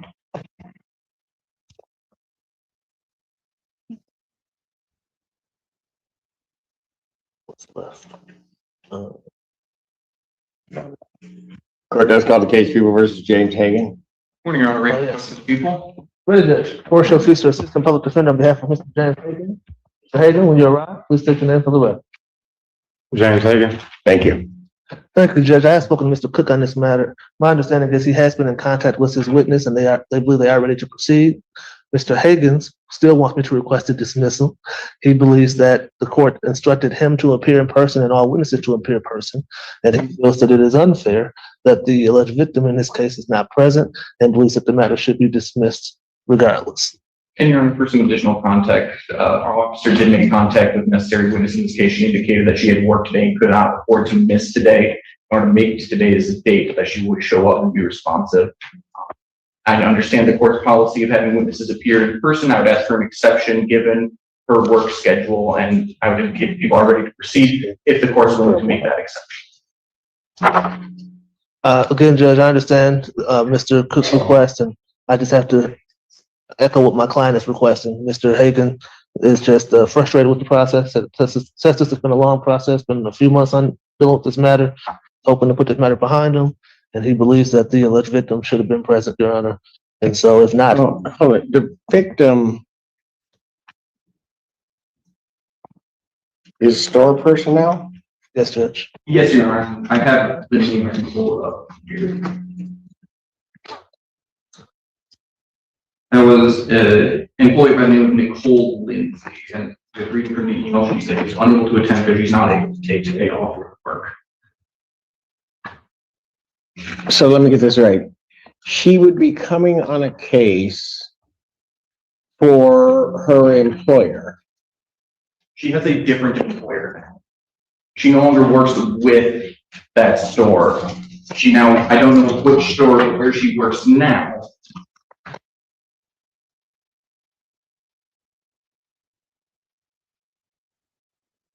This happened at a Walmart. She no longer works with Walmart, but she did at the time of the events and be our necessary witness. But we don't know where she's working right now? I do not. She just said she's working and she can't be here. I'm presuming Mr. Hagan was working and he had to be here, but I mean, I get, he's the one under the jurisdiction of the court, but still, I mean, I make that requirement and I just said she needed to make the time to get down here. So if they want to bring it back up, you have to understand, Mr. Hagan, if I dismiss it, Judge, they can reauthorize it and you're gonna be back in the same. I'll be right back. All right. At this time, I'm gonna indicate that the court on its own motion is going to dismiss this case without prejudice. Thank you, Judge. Thank you. Thank you, Judge. They might recharge it, but if not, good luck. Nice to meet you. I would also note on the case that I would believe that while that employee might be an employee, certainly Walmart could have sent somebody from loss prevention to be here also. That's what I don't. Welcome. What are you doing? I do not need you to sign on to what I'm saying. Bye. Bye. Thank Or I you. changed my mind. Yes. Sorry.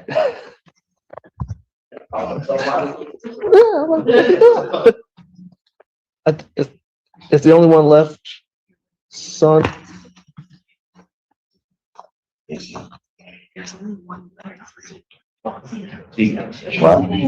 What did you get?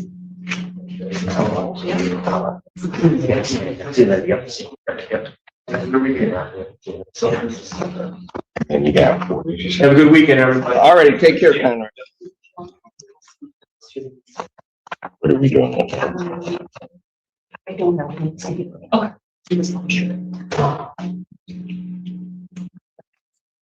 Quick, or I want to talk to him, see if I can.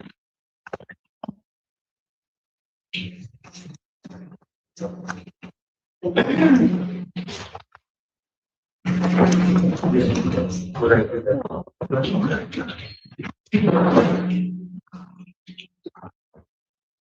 Do you need me to? I gave you your property.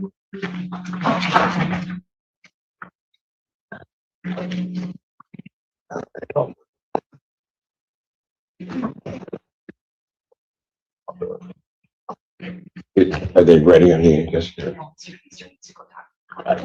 Court does call the case of the People versus George Walker. Morning, Your Honor. Raymond Cook for the People. Good morning, Your Honor. Good to see you. Robert Ellman with and on behalf of Mr.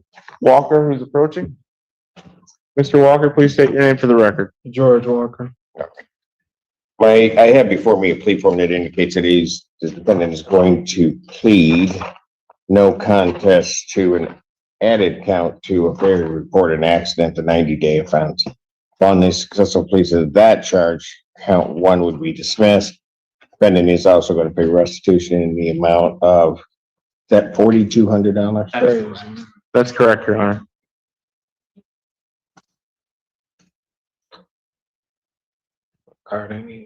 Okay, to whom?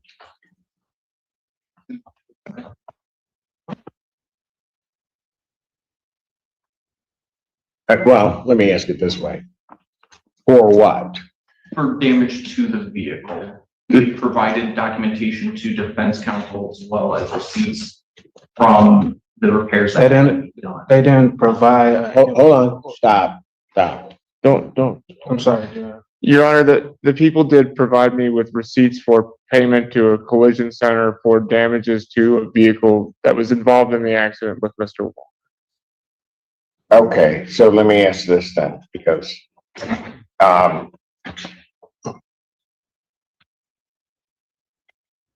was the other vehicle insured? Yes, Your Honor. I believe that the insurance did not cover all that. Would be your initial cost. Looking at the notes, was in the amount of $7,100. Insurance covered not all that, and it being a $4,200 out of pocket.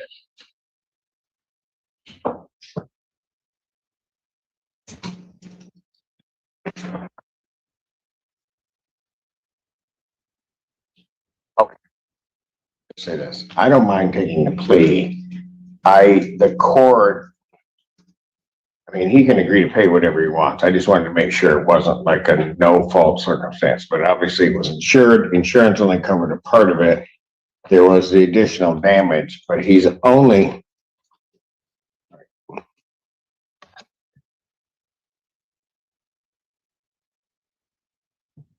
My only concern on it, you can run into this in cases, is that there are claims for damages that weren't a result of the accident.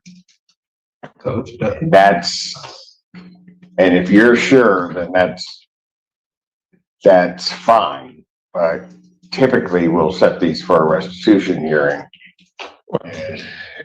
I take a look depending on the nature of the accident, but. And I guess, Your Honor, in my negotiations and Mr. Cook, I believe the agreement to the restitution was part of getting the offer.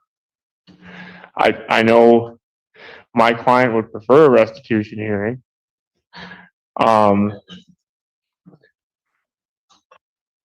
Your Honor, if it helped, I guess, assuage the court's concerns, we did speak with the other driver of the victim today. We went over the damages, and I specifically asked that we get an idea of why this number is the way it is.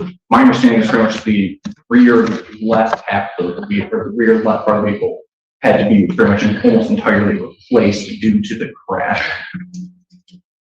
Okay, so what kind of vehicle are we talking that was?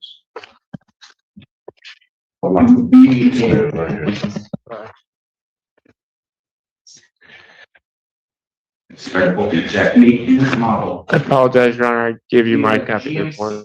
Sierra What year is that? is I guess I could have looked at it. 2007. And Yes, sir. Your Honor, in the report, there are pictures of the damage. So important that for the purpose of the no contest, we have to ask the court to consider those photos.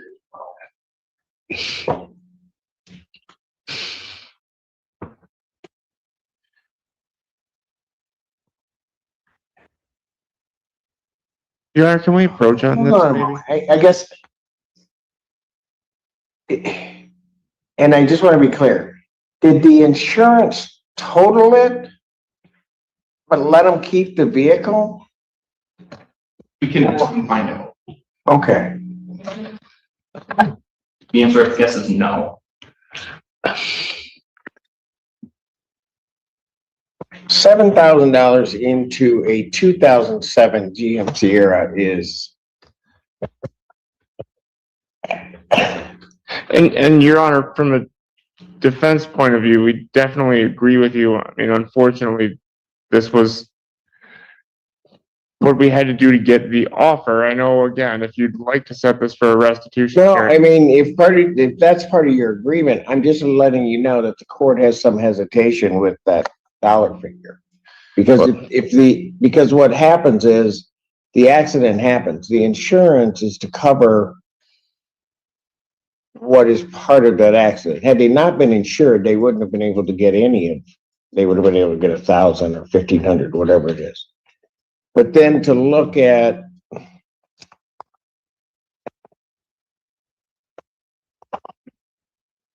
a $7,100 bill on a 2007 vehicle, so almost a 10-year-old vehicle, that the insurance will not cover. For me, that raises red flags all over the place. But I mean, if you guys want to go ahead with the deal, he wants to go ahead with the deal. I just want to state what the court's reservation in that regard is. Based on your position, can we pass this briefly so I can speak with my client and with the prosecution? We'll pass it. Thank you, Your Honor. Because counsel approach.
And he was with, I think, Officer Bridgman, right? Yes, Your Honor.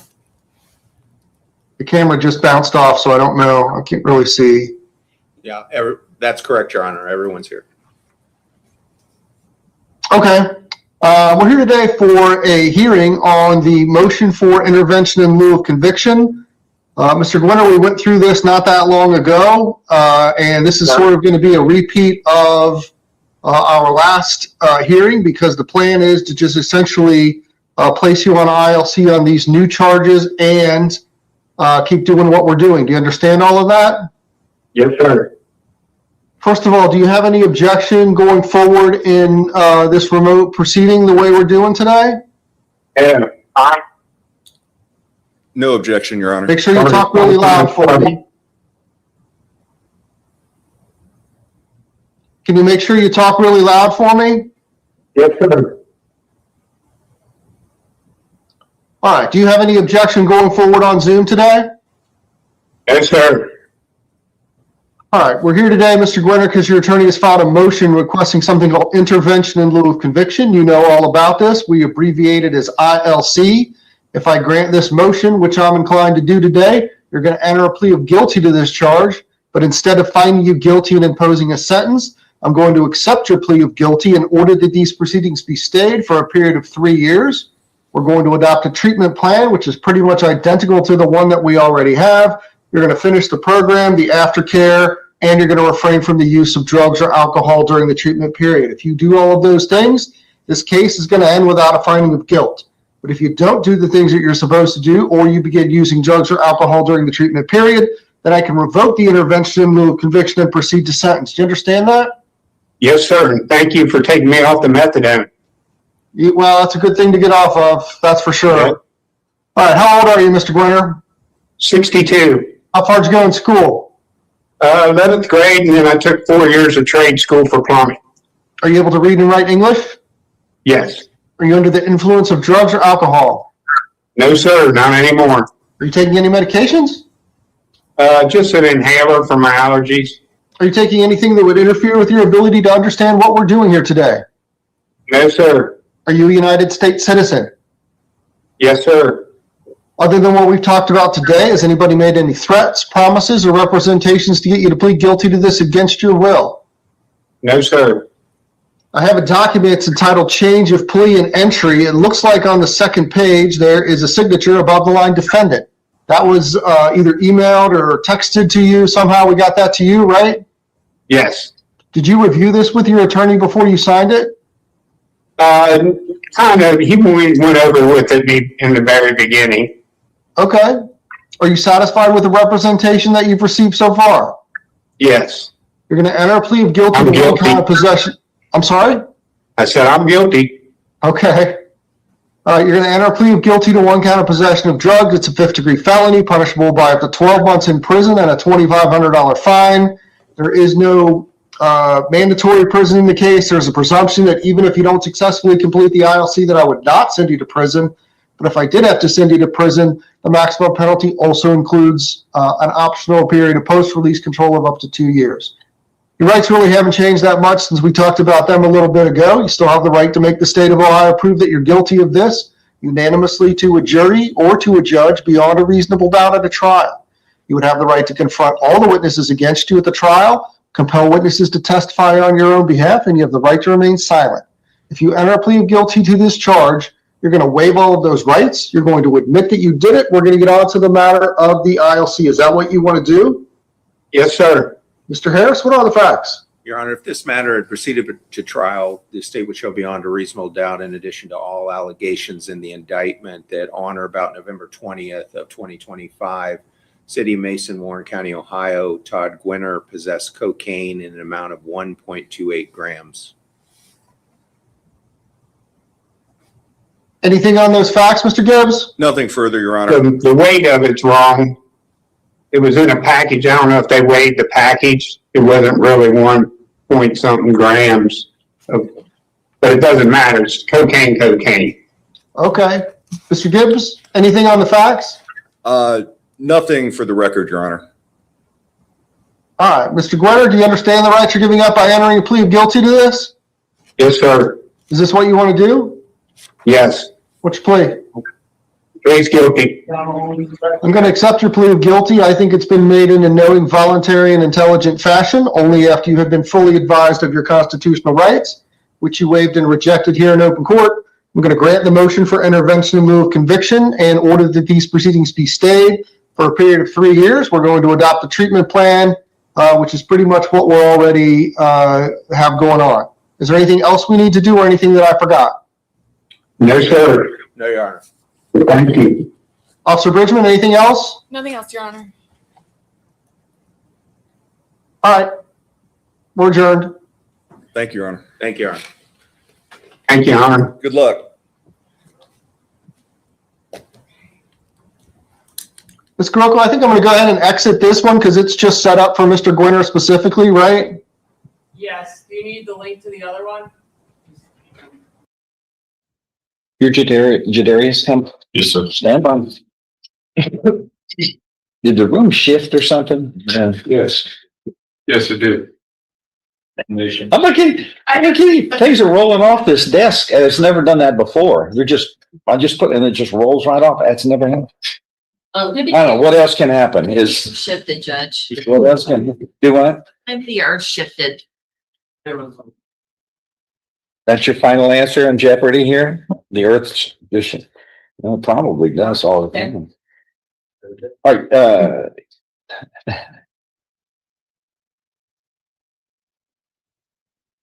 are you Mr. Cumber? Yes, sir. Yeah. And you were here charged with the state jail felony of criminal mischief in 25 CR 769. And does the defendant waive the formal reading of this indictment and the arraignment here? Can we proceed in summary?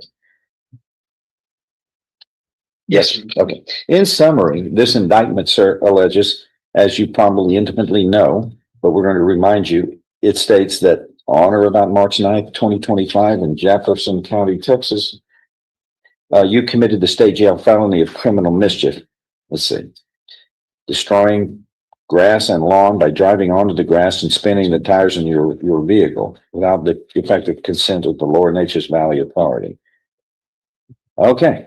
If convicted of a state jail felony, you face no less than 180 days up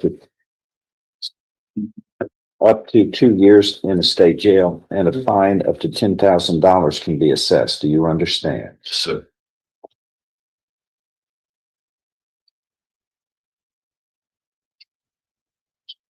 An agreement's been reached where you would be pleading guilty, placed on 5 years deferred or unadjudicated probation.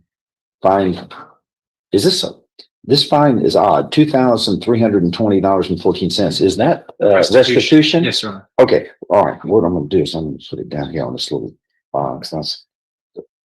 These are brand new pads and they don't have a restitution option. So we're gonna fill this in. Is there any fine? No fine, Your Honor. And there'll be terms and conditions of probation, which are normal and customary for this type of offense. Is that your understanding of the agreement? Yes, sir. If I follow this, you have no right of appeal of your case. Do you understand? Yes, sir. How do you plead to this? Guilty or not guilty? Not guilty. Is that your final answer? Guilty. Guilty? Yes, sir. Is that your final Yes, answer? sir. Okay. Are you pleading guilty voluntarily? That is on your own free will and because you are guilty? Yes, sir. Couple of things we gotta just say here. By the way, have you ever been on probation before? No, sir. If you do well, I'll shorten it to 1/3, a year and about a year and a half. Then it's dismissed. It's not, you're not found guilty. Record. It won't. You can Let's talk def- about that. This is going to be deferred when I make the findings, which means there is no finding of guilt. If there's no finding of guilt, you can't be punished Yeah. in any way.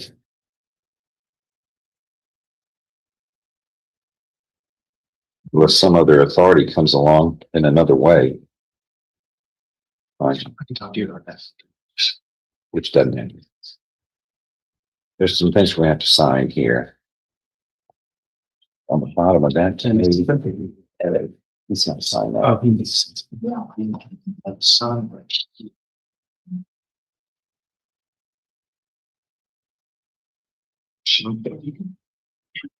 And there's, I think there's another page before that that wasn't signed. And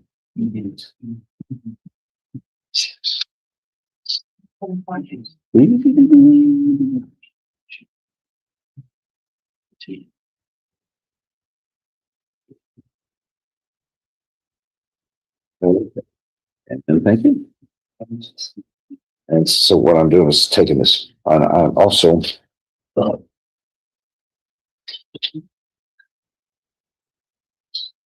let me ask you, okay, these are new pads. How do you erase something? Is there the clicking button on the pen, Judge? I can't touch it. I just click and hold it and then scratch over it. This thing? and then hold it down. To- The button on the pen. You missed our orientation. Let me just say I didn't miss it. Yes, I have, well, you did I didn't miss it at all. I don't think I'm missing this at all.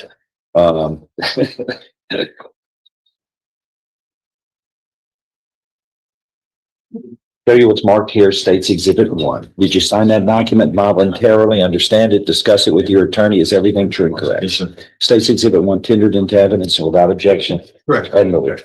Among other things, this states you are mentally competent in and your guilty plea is freely and voluntarily made.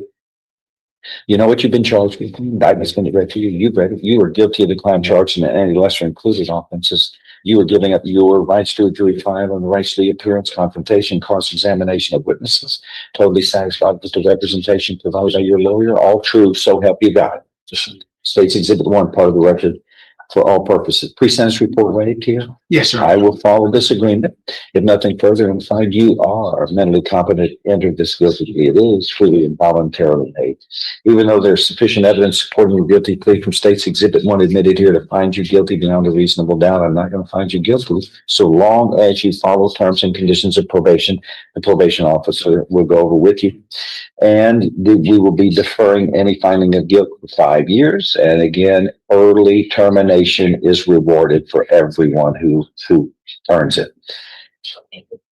Make sure you follow these terms and conditions. If you fail, your probation could be revoked. You could be sentenced. You could then be found guilty of a felony and sentenced up to 2 years in the state jail. So fix this. Okay. Anything else? Nothing. That is all. See the probation office. Thank you. Good luck. Thank you, Judge Yes, sir. Once again, if I want to,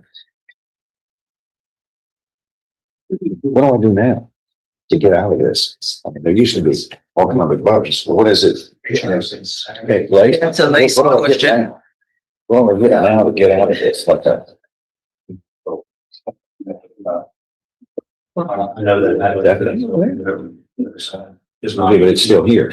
Now, Right, so you're gonna send it to me? okay. That was familiar.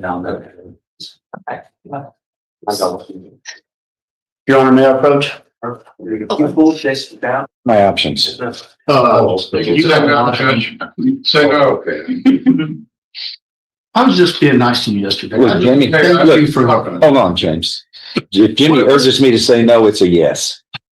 Yeah, yes. Look at that. No, it was actually nice to him. No, what's I that? thank him for helping. If anything, what can I do? Okay, we have there's really nothing you can do, Your Honor. We have Lisette Yeah. McCarthy and It's gonna be refiled as a misdemeanor, Your Honor. What? Which one? Lizette McCartney. Lisette McCartney? Let me, where is she? she's right out in the hall. Let's see. I'll step up. All right, I'm up here. McCarthy. She's outside the door to your left. What are y'all reducing it to? A DWI? It's not a reduction. It's gonna be a refile. Oh, a A refile. refile, yes, Judge. If it was a reduction, we would probably, Be happy. well, yes, because we could take care of it Okay. right now. Mr. Paget's provided me some evidence that she was not the one driving, so. Well, they wouldn't be cutting it loose if she A was. year old. We just found that. Oh, huh? She's not the first prosecutor that's been on this. What do you want to do? Just 4 weeks? Just gotta hold it. 4 I weeks. want to know whatever That should be pleases fine. her, if she's the one. Okay. Yeah, We'll reset for 4. thank you, Judge. Thank you, Your Honor. Yes, sir. Yeah, we got it. It took you, you know. Yeah. It's a good thing. You need to stop that really, really. Should never put the blue caps on a red pen. Don't. No. Whenever something like that happens. Tricky. Buy a box of chocolates, you don't know what you're gonna get. Thank you. And so,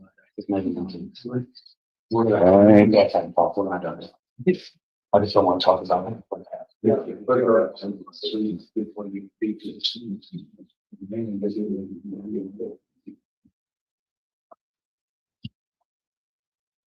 and I got, let's see. Why do I have Tammy Judice father? Judge, that's the first one on the docket.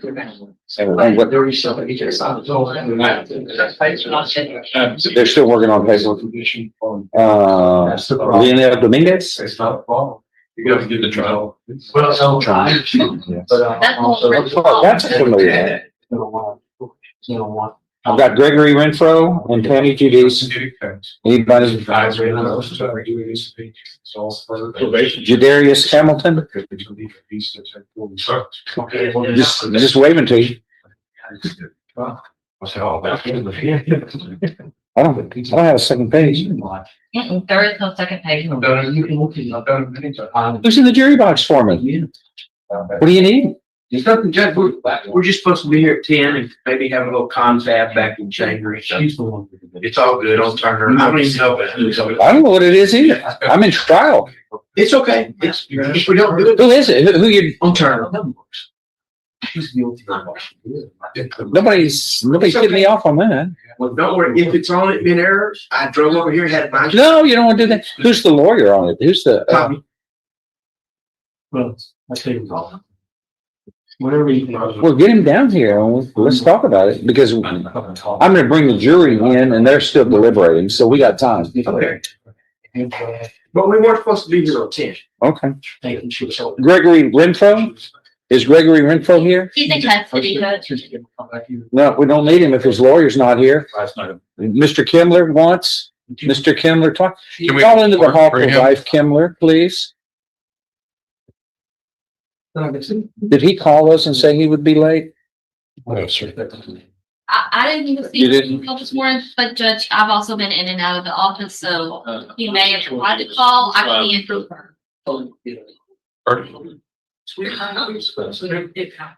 That's too bad. You wanna wait?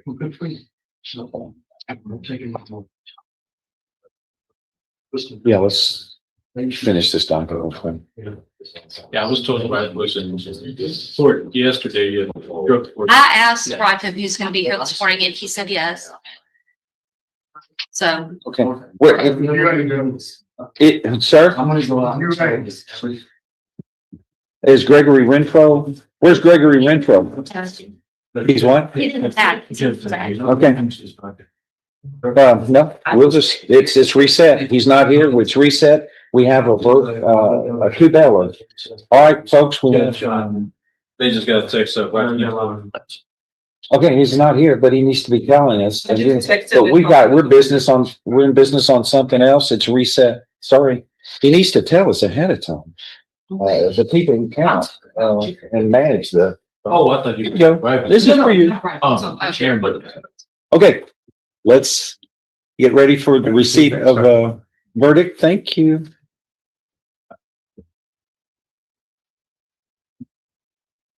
Yeah, my file's on. I did. Let me go get it.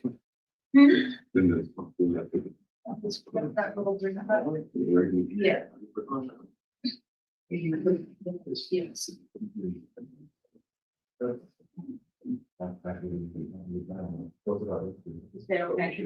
They're gonna. Yes.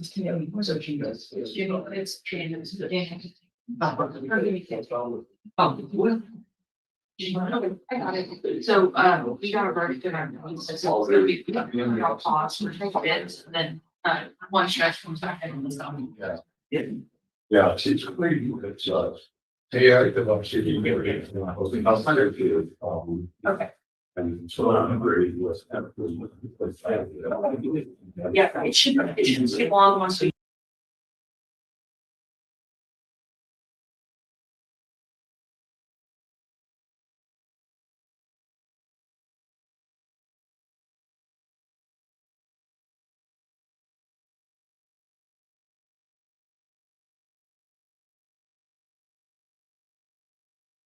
Defendant was placed on probation for accident involving injury or death. And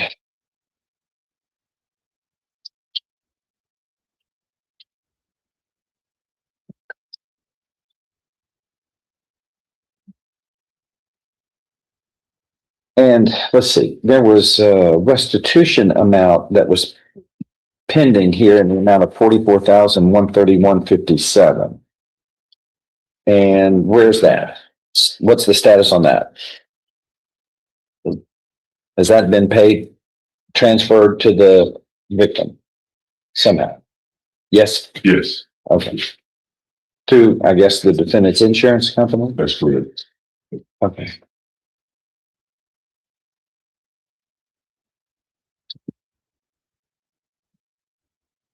And let's see.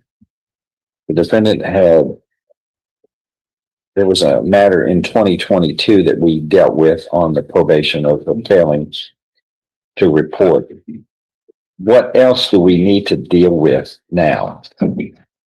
That was, I believe what everybody was waiting for is restitution to be tendered to the victim. That has been accomplished. All right. So we just continue her on probation at this time. That's correct, Judge. Is there anything else we need to do? Not at this time. I'll dismiss the motion, Judge. Okay, that is done. She continues on probation. Go ahead. You'll get that before I leave, Judge. Promise. One of many that I'll make.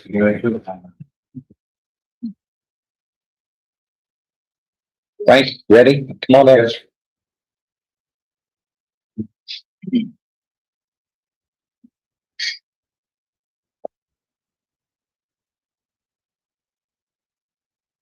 The defendant is coming, right? Is that, yes. her right there? You're welcome.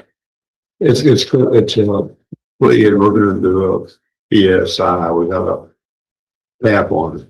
Will she waive any conflict if I A stand post there? sentence, we'll do a post, Yeah, she'll waive. A square fingerprint from me. a post plea. Judge, since this is a plea agreement, this is a prior client of mine. Mr. Adams has expressed that she'll waive any conflict for the purposes of this hearing. 75? Yeah. You get your white thumbprint? Oh, there. That's square. Okay, flat? Oddly enough, I remember Miss Judice, but she doesn't remember me. So apparently I made a lasting impression. At the end of the day, it's really her choice. We're gonna ask her. I think she'll waive it. Okay. Well, since I didn't negotiate it, I don't like. What's the agreement? One more time. What's the agreement? We have a 6-year cap on it. We said it's, Mr. Daniel Boyd. Yeah. He just needs to know for his paperwork. Oh, that's. That's fine. Yes. Yeah, yes, yeah.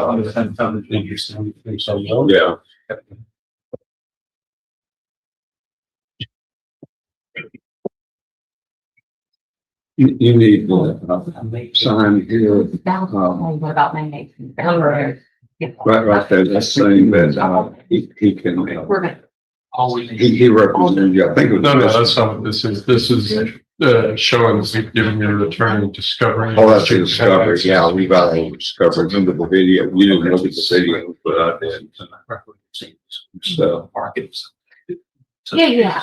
And you're also waiving, letting him handle the plea, even though you don't even remember it, but he represented you many years ago, I think. That's really tough. Since the 90s, probably, yeah. I don't know. Yeah, Yeah. remember the name. You just see my name on the top there of this. Yeah. That's a misdemeanor, right? This one. Yeah, but you deserve to, I need to put it on, for. Are we ready? Yes, Yes. And we call 25 CR 441, the state of Texas versus Tammy Dunaway Judice. Is that you? Yes, sir. Present with Mr. Adams, your attorney, and the state's attorney. Does the defendant waive a formal reading of this indictment and the arraignment here? Can we proceed in summary? We can, Your Honor. Yes. In summary, this indictment alleges that on or about October 19th, 2023, in Jefferson County, Texas, you committed the offense of operating a motor vehicle in a public place while you were intoxicated. Do you understand what you were charged with? Yeah.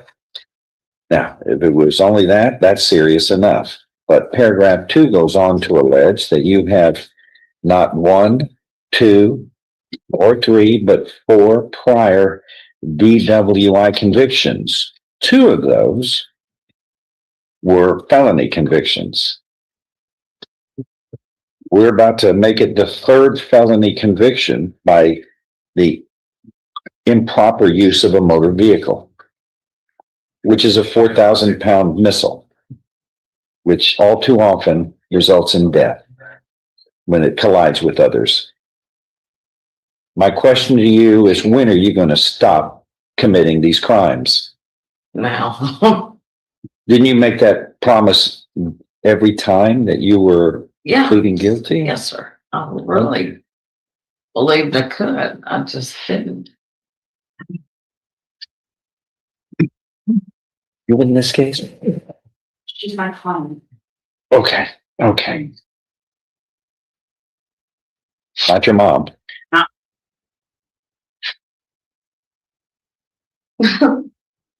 She's she's a very wonderful lady. She's only. I just, whatever, she has a lot of influence with me in what she believes is right and wrong. And she's always seems to be right.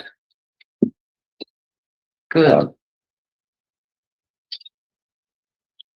Look at something real quickly. Because this is it's high time that this mess gets fixed.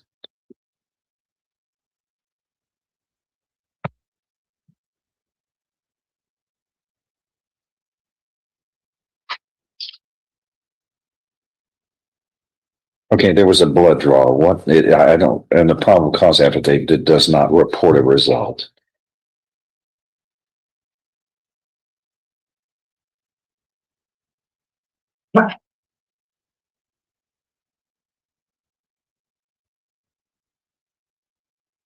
There was a lot of time, though. Almost 4 hours passed from the time she was arrested until the blood was drawn. I'm looking at something that says, wait for it, 0.012 and 0.009.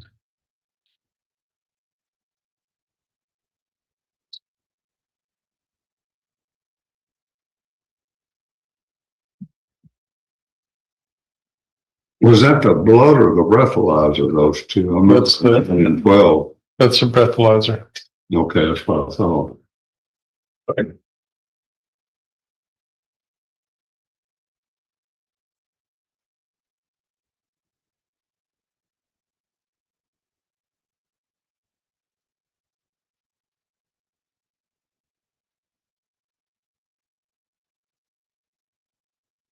There was a blood test that was positive for codeine, and that is what the basis of the intoxication is, Judge. And the amount of that codeine was 32 nanograms per milliliter. All right. Again, paragraph 2 alleges that you were convicted of a DWI in May of 2007 out of County Court in Law 3 of Jefferson County, Texas. You were convicted of a DWI on August 27th, 2008 out of County Court in Law number 3 of Jefferson County, Texas. And on December 3rd, 2012 in the 252nd District Court of Jefferson County, Texas. Whose phone's on? Is that yours, Frank? It was just vacant. No, okay. You don't need it. That's not an emergency. Is that, let's check it, make sure it's not an emergency. I'm not. All right. And on December 3rd, 2012, you were convicted on 2 different cases of DWIs out of the 252nd District Court. And those were felonies. Now, paragraphs 1 and 2 constitute your 3rd felony DWI. We're going to put a stop to all of this. Do you understand? On my watch, I need a pad. Thank you.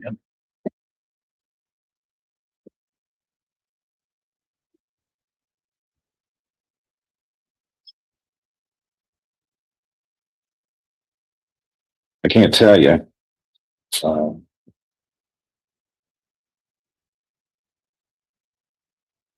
How important it is for you to stop doing these things. All right. You are facing a third-degree felony, which means you face a term of not more than 10 years or less than 2 years in prison. In addition, a fine may be assessed not to exceed $10,000. Do you understand that? Yes, sir. An agreement has been reached between the parties that you would be pleading guilty. Whatever sentence shall not exceed a cap of 6 years in prison. So we are looking at no less than 2 nor more than 6 years confinement in prison. You could be sentenced up to 6 years in prison, and then that could be suspended and you could be placed on regular probation. Deferred or unadjudicated probation is not an option in this case. So those, I think, are the 2 alternatives, right, everybody, as far as? Yes, sir, or possibly even safety. I never thought that was a punishment. That's substance abuse felony punishment is I've always considered it kind of a benefit for people who undergo it, undergo this. But what do you mean safety? What's your option on that? He's suggesting it as a condition of probation, Judge. Okay. Yeah, that would almost certainly be required if that's what happens. Yeah, if she's placed on probation. But we're going to have a pre-sentence report so that we can find out as much about her as possible. If I follow this agreement, you have no right of appeal of your case. Do you understand, ma'am? Yes, sir. How do you plead to paragraphs 1 and 2 of this indictment constituting the third-degree felony of operating a motor vehicle in a public place while intoxicated? Is that true, or are you guilty or not guilty? Guilty. Are you pleading guilty voluntarily? And because that, and because you are guilty? Yes, sir. And today 6. It is. 7. Paragraph 2, those prior convictions of DWIs, are those allegations true and correct as they are alleged in paragraph 2? That's yes or no. Yes. And are you pleading true to those allegations voluntarily and because they are true as they are alleged of those prior convictions?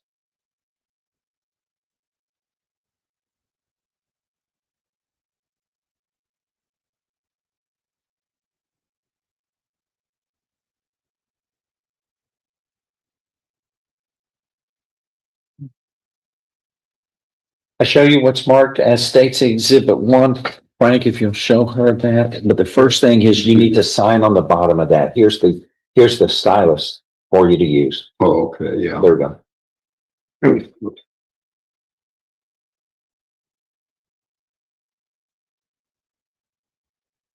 Yeah, that's just. Is that your signature? Yes, sir. Did you understand the contents and discuss all of it with your attorney? Yes, sir. Is everything true and correct there? Yes. State's Exhibit 1 is tendered into evidence without objection. No objection. It's admitted. Among other things, this states that you are mentally competent to enter your guilty plea. It's freely and voluntarily made. Thank you. You know what you've been charged with. The indictment's been read to you. You've read it. You are guilty of the crime charged in any lesser included offenses. You are giving up your rights to a jury trial and the rights to the appearance, confrontation, cross-examination of witnesses. You were totally satisfied with the representation provided by your lawyer. All true, so help you God. Yes. State's Exhibit 1 is part of the record for all purposes. Now we're going to order a pre-sentence report, a post entry of plea pre-sentence report, and we're going to reset this until March 13th. March 13th, and the probation office will be getting in contact with you and fully cooperate with them. So the court can have the most information to make the most educated decision in this case. And we'll return back here in March and we'll complete all of this. Yes, ma'am. I'm not 100% certain about a phone number. I know that sounds strange. That's it. I just changed one recently. Well, get it. You're going to get that to Frank, your attorney, right? Yeah. And then he'll get it to us. And then he'll get it to us. The one on the pleading, she wasn't sure, but I'll give it to you. But you do have an obligation when you go to the probation office, give them all the information you can accurately. Okay. Okay. Anything else, Frank? That's. Okay, please get a resetting. Thank you. I have submission. Yep. Yeah, go talk to him and I'll get the reset. Did you just sign it? You can sign on her behalf. Okay. I trust you.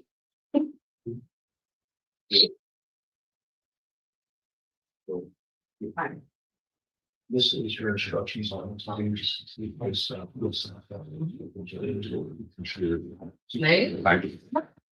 There's a packet for stuff. Gregorio Renfro is next. This is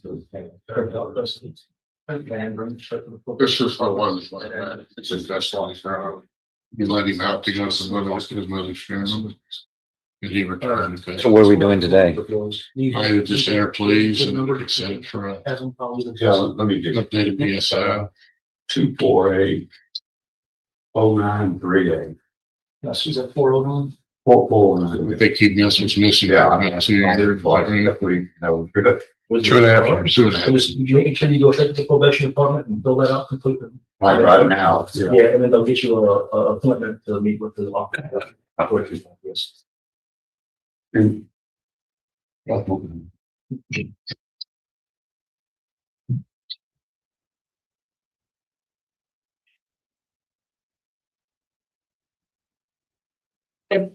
Bye-bye. Thank you.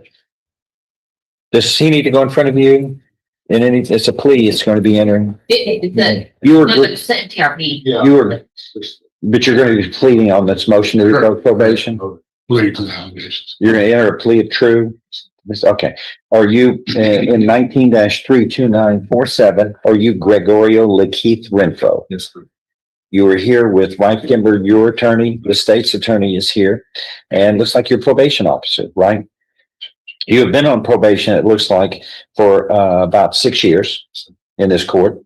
And there is a motion to revoke probation that has been filed as of October 2nd, 2023. I don't know why that has been pending for over 2 years. Have you, was he an absconder? Yes. Yep. All right.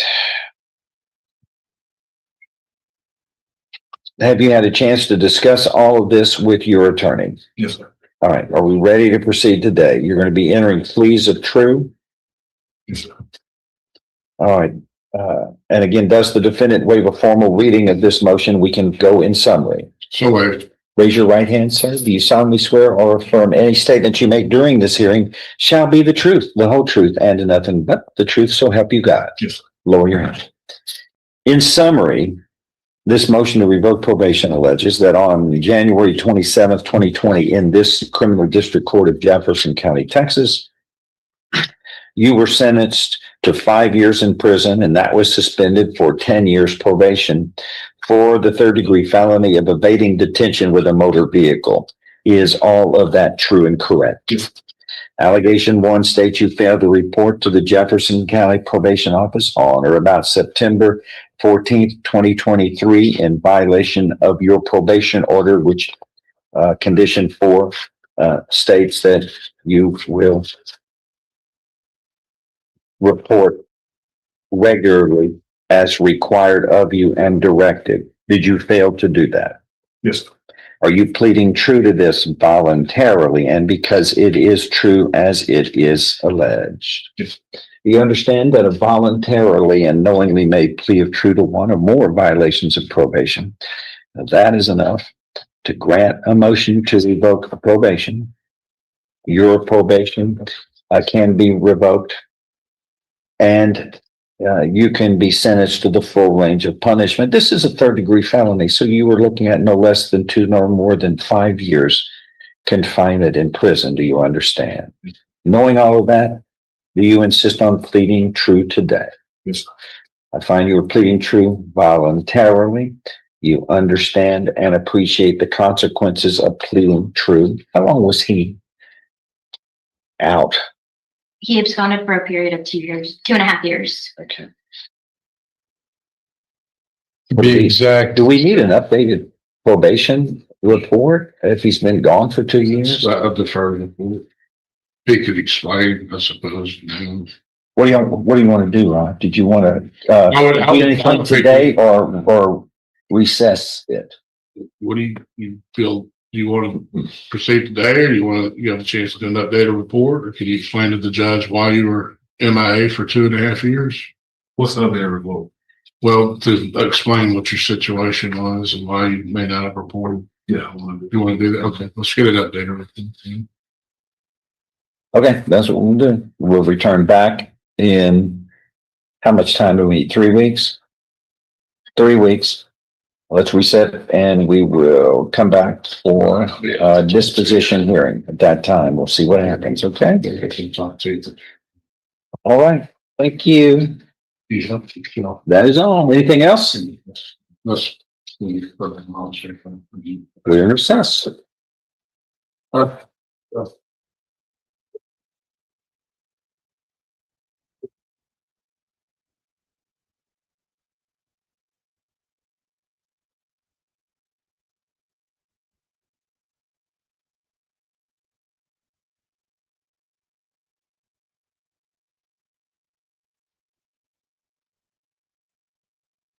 What do we have tomorrow? Bond down? What, do we have a docket tomorrow? we have to get off, Judge. Okay. I just don't. You gotta wait. The kind of responses I get, up here, I always have to.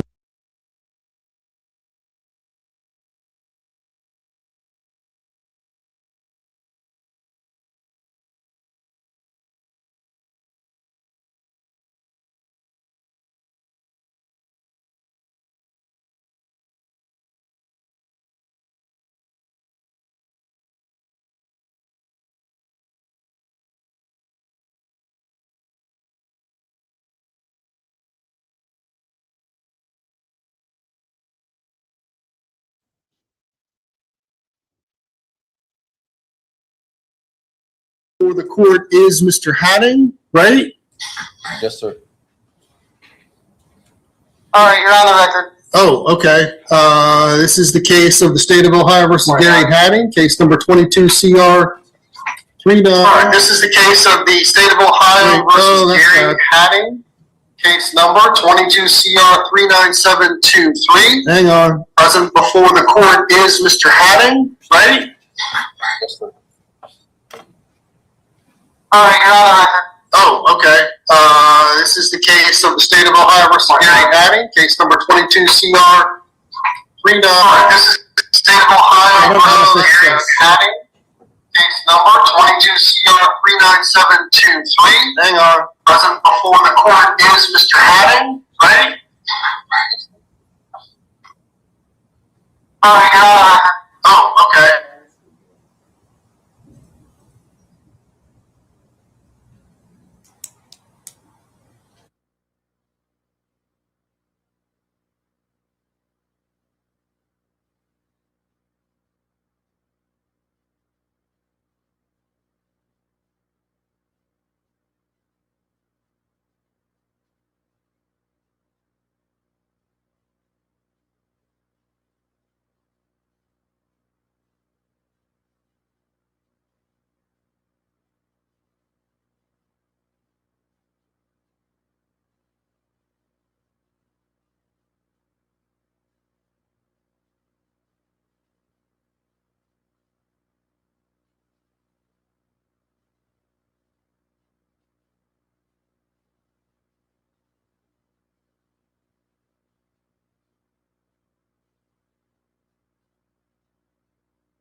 Call 40 days, credit 40 days, leaving 0 days to serve concurrent with 252527. But then hopefully your district court stuff will be done when Judge Stutzman sees you on your circuit court stuff.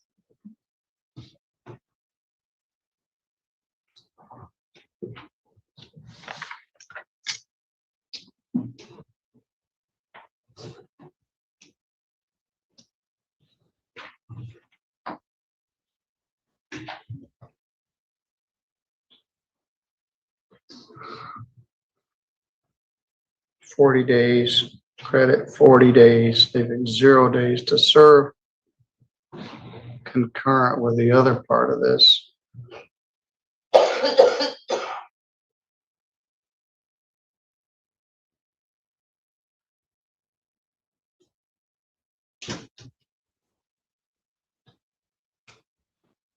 All right, I'm wiping out the fine, even the minimum. You're good to go, Miss Allen. These cases are done. You look good. 40 days in jail has helped you get your head on straight. So, all right, good luck. Who's next, Paul? Kyle Longacre. All right. I put Longacre and Masters have signed plea forms up there. All right.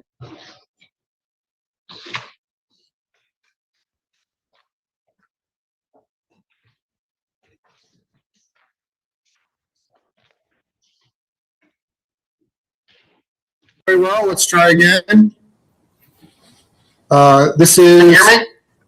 Yes. It's doing the same thing.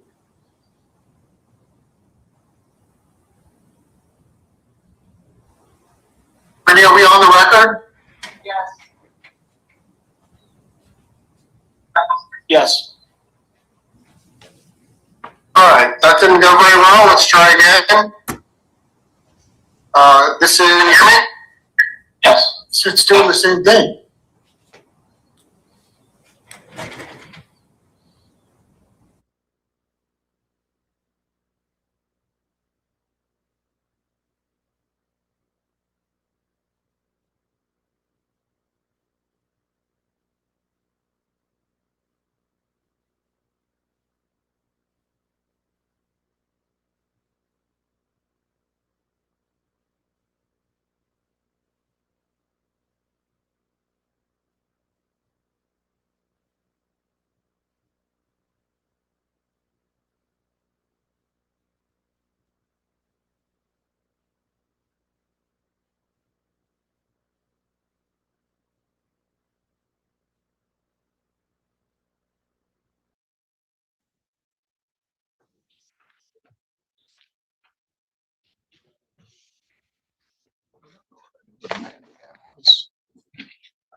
Number 22 CR 39723. Present before the court is Mr. Hatting, right? Yes, sir. Represented by Mr. Cello. We have Mr. Hardman on behalf of the prosecutor's office and Officer Schmitz from probation. We are here today for a sentencing. Has everybody had the opportunity to review the PSI? Yes. Yes, sir. Any reason not to go forward with sentence today? No. Ms. Kuroko, can you fix the camera on the overall setting, please?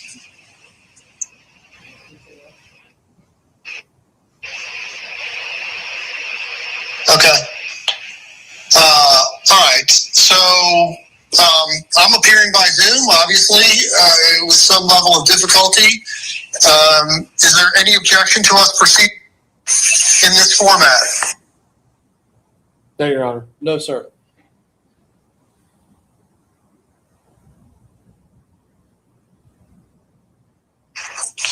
All right, we have 71 days of jail time credit and no restitution. Does that sound right to everybody? Yes. All right, Mr. Hardman, on behalf of the state. Your Honor, I would just indicate we have spoken to the victim. The victim obviously shares his concern over the fact that the defendant was using his identity and what that has done by way of causing concerns for him and having to deal with the fallout as a result of that. He is not present today. However, he did provide that information to our office. We would defer to the court as to an appropriate sentence. Anything from probation? No. Mr. Cello? Yes, Your Honor. On behalf of Mr. Hadding, I know that the court had indicated during pretrial discussions that there was a likelihood Mr. Hadding would serve some local jail time and be complete with Warren County and obligations to Warren County. He's asking the court to consider a couple pieces of information on his behalf. First, he's been locked up since, I believe, June of 2025 in a variety of different counties in different capacities, including failing to pay child support, some other misdemeanor charges, as well as this case before the court for the past 71 days. So he has spent a considerable amount of time over the past 6, 7, 8 months or so in lockup in a variety of different places. Secondly, he indicated to me that he has participated in treatment while in the Warren County Jail, so he has not idly sat by and done things. He's tried to do things to advance himself personally. He does have an ill mother at home that he shares, taking care of responsibilities with his sister.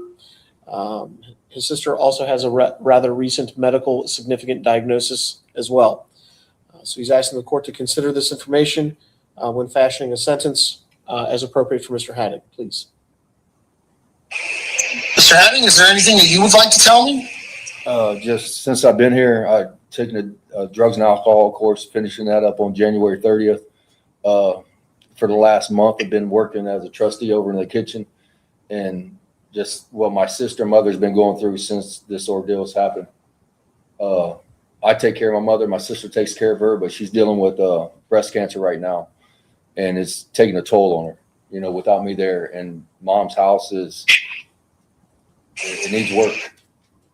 And it's what I do for a living. I have 2 jobs waiting on me upon my release, and just trying to get back home. Well, here's the thing, Mr. Hadding. There's not a lot that I can point to in this case that suggests to me that you are amenable to any kind of supervision. We had you on monitor. That died. You were on your way to court, turned around and left to go back home again. And then when you were picked up, we had the issue of the positive drug test. So what I'm going to do is I'm going to send you to 180 days in jail. I'm going to give you credit for the 71 days that you have already done. I'm not going to impose a fine. I am going to impose the costs upon you. I'm going to make you eligible for the litter pickup program. That means if you want to go out and pick up trash, you'll get an extra day of jail time credit for every day that you go out picking up trash. Technically, you are on community control while you're in the jail, which means if you violate the terms of the jail, get caught with drugs, or get in a fight, I could still send you to prison for up to the maximum penalty, which is 12 months in prison. You do have the right to appeal this to the 12th District Court of Appeals in Middletown. If you don't have the funds to hire a lawyer, to obtain a transcript, or to pay the costs, they'll all be provided to you without charge. Good luck to you, Mr. Hadding. Thank you.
The Three Rivers. I guess that would be the only. Is Mr. George still here? Is Tim out in the office, Laura?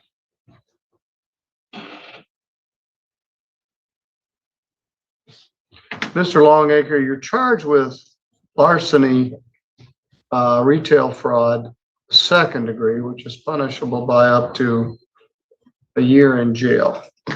The prosecutors agreed to reduce it to a charge of retail fraud in the third degree, which is a misdemeanor punishable by up to 93 days in jail and a fine of up to $500. Do you understand the charge? Yes. Anybody threaten you to get you to plead to this? No. Or promise you anything? No.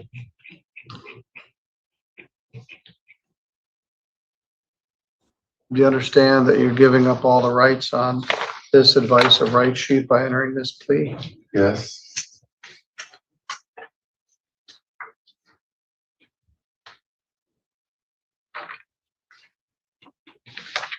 You've got $700 worth of unpaid fines and some other matters. Domestic assault, assault with a dangerous weapon, and littering. So, Mr. George, this is Mr. Kyle Longacre.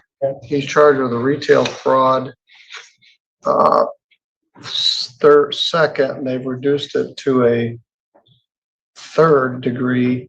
He has a unrelated disorderly person charge from Three Rivers from January 7th after violation was observed. Oh, it was this incident. He refused to give his identification. Are you willing to dismiss the ordinance charge? And he's playing in a retail fraud? Yes. That's fine. All right.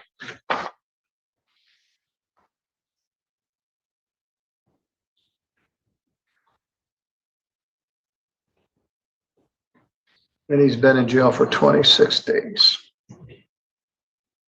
Serving a piece. I took a shirt, tied a knot in it, put some creatine and vitamin B complex in the sleeve and paid for the shirt. But not the stuff in it. No. Are you a weightlifter, bodybuilder? Used to be. I lost a bunch of weight. I'm a weight gainer.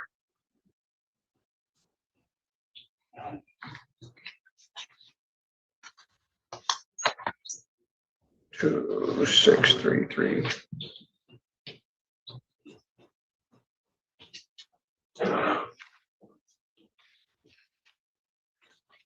All right, that's pretty straightforward.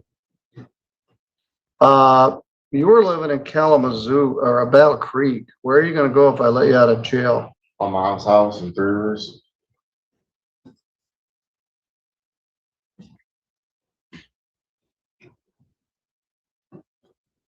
All right.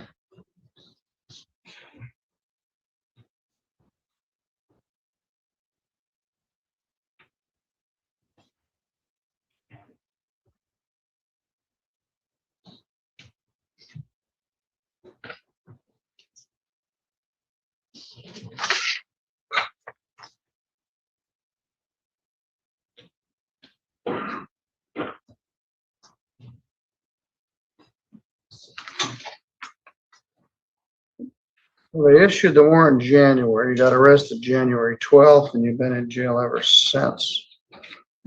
I think this is the only thing holding you in custody. The charge from September. Yeah, they didn't arrest you till January. Do you have any other hold on you? I might have missed court today in Kalamazoo. I don't know if it was today or Monday on court, but probably the only hold I have in Battle Creek. Battle Creek won't come get me though. Sort of 75 cents, cup of ice. I refused to, I didn't take the merchandise, but I refused to be price gouged. Then don't shop there, I guess. All right, 26 days, credit 26 days. $75 crime victims' rights fee, $50 state minimum fee, $125 or 2 additional days.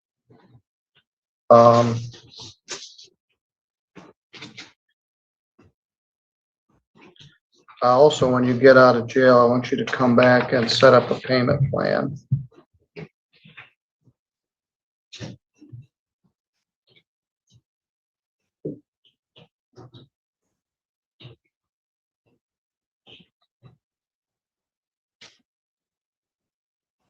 When you get out of jail after lunch, I want you to come back here to the courthouse, set up a payment plan on those unpaid fines you got. But as far as this one's concerned, now, they may let you out immediately. They may hold you for 2 days for the minimum fine. I'm not sure how they calculate good time. But when you do get out of jail, if it's today or Sunday, I want you to come in either today or Monday and set up a payment plan on that other stuff. All right, Mr. Longacre, you're good to go. All right, and we'll do Mr. Masters.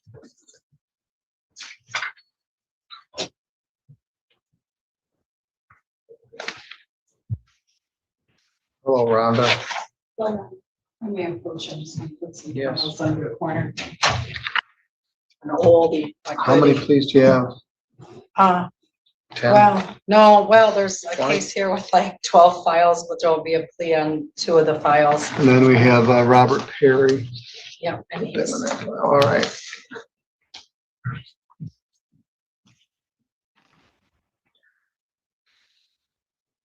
Mr. Gibson, I have a bench warrant that I have to do. You're the duty prosecutor and defender today. I'm gonna do him too.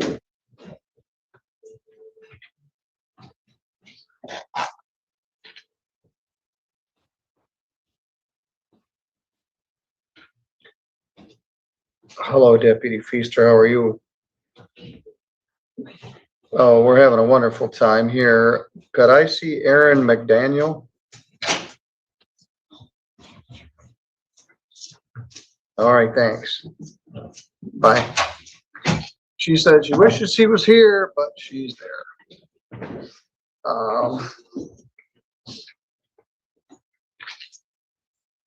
Good morning, sir. Are you James Matthew Masters?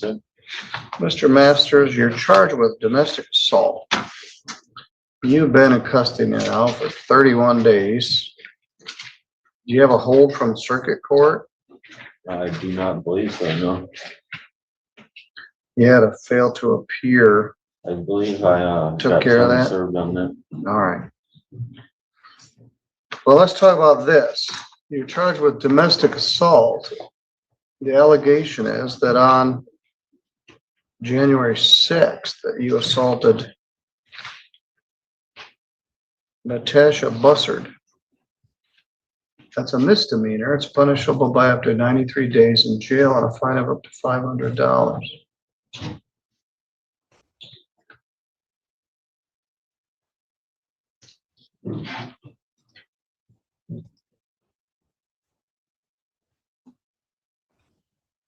The allegation is that you had a dating relationship with her and you assaulted her on January 6th in the city of Three Rivers. According to the booking form,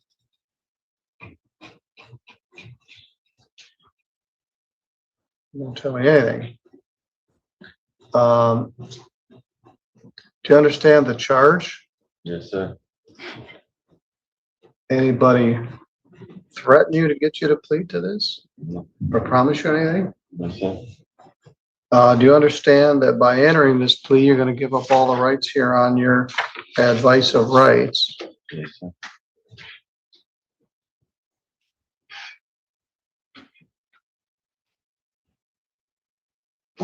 All right, well, tell me what happened on January 6th with you and Miss Bussard. Look, I start off, me and her was doing dishes and she brought up my deceased grandmother, which kind of upset me a little bit.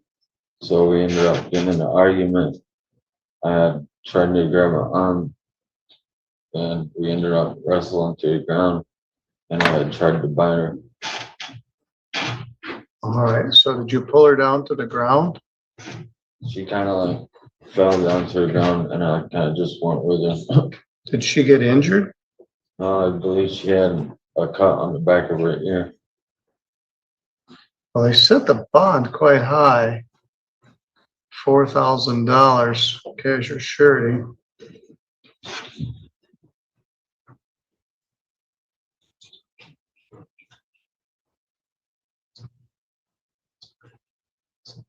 You recommended your release. Do you and Miss Bussard live together? No, we do not, but we've been together for quite some time. Over probably 2-3 years now. Where do you live? Currently I don't live anywhere. I plan to go stay with my friend in White Pigeon if I was released today. Where are your people? You need the address? No, but do you have family around here? My mom lives in 3 Rivers. What's her name? Patricia Swope. Well, I don't want to just dump you out on the front steps of the court jail. Also, on a domestic violence case, I'm supposed to get input from the victim, but you've been in jail now for 31 days.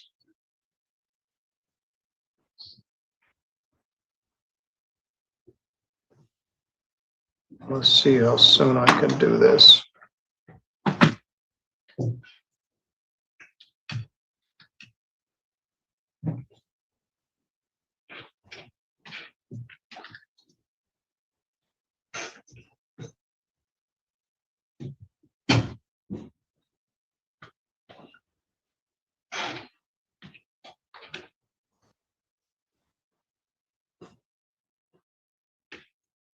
Oh.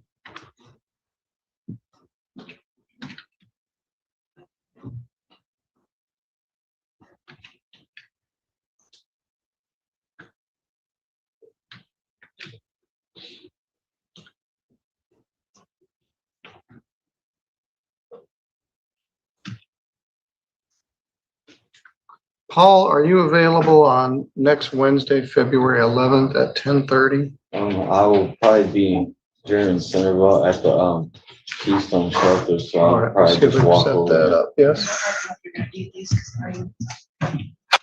Yes, I would be, you said Wednesday? Yes. The 11th at 10:30? Yes.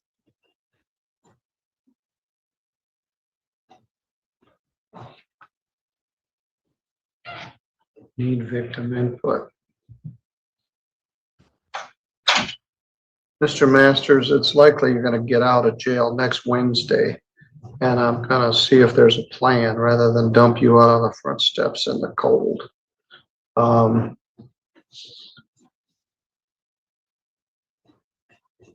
So there's no way for me to get out today, or? No, the law says I'm supposed to get input from the victim. I'm supposed to adjourn it at least 10 days. I don't want to adjourn it 10 days, and the first day I've got available is next Wednesday. So I'd like to resolve the whole thing.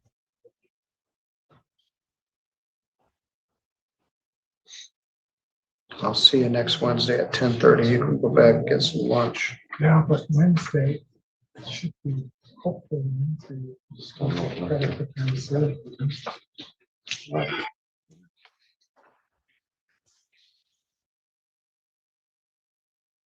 Yes.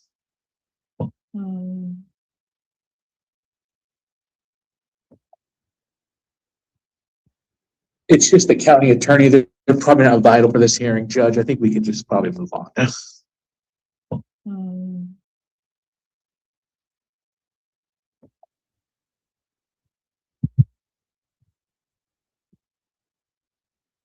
Missy, if you want to just see if they have someone that can join us. Doesn't necessarily have to be Jill if she wants to send one of her folks. You can hear me? Okay. Yeah, I didn't know where we're, okay. Yes, I'm just waiting for a representative of the county attorney's office. Okay, thank you.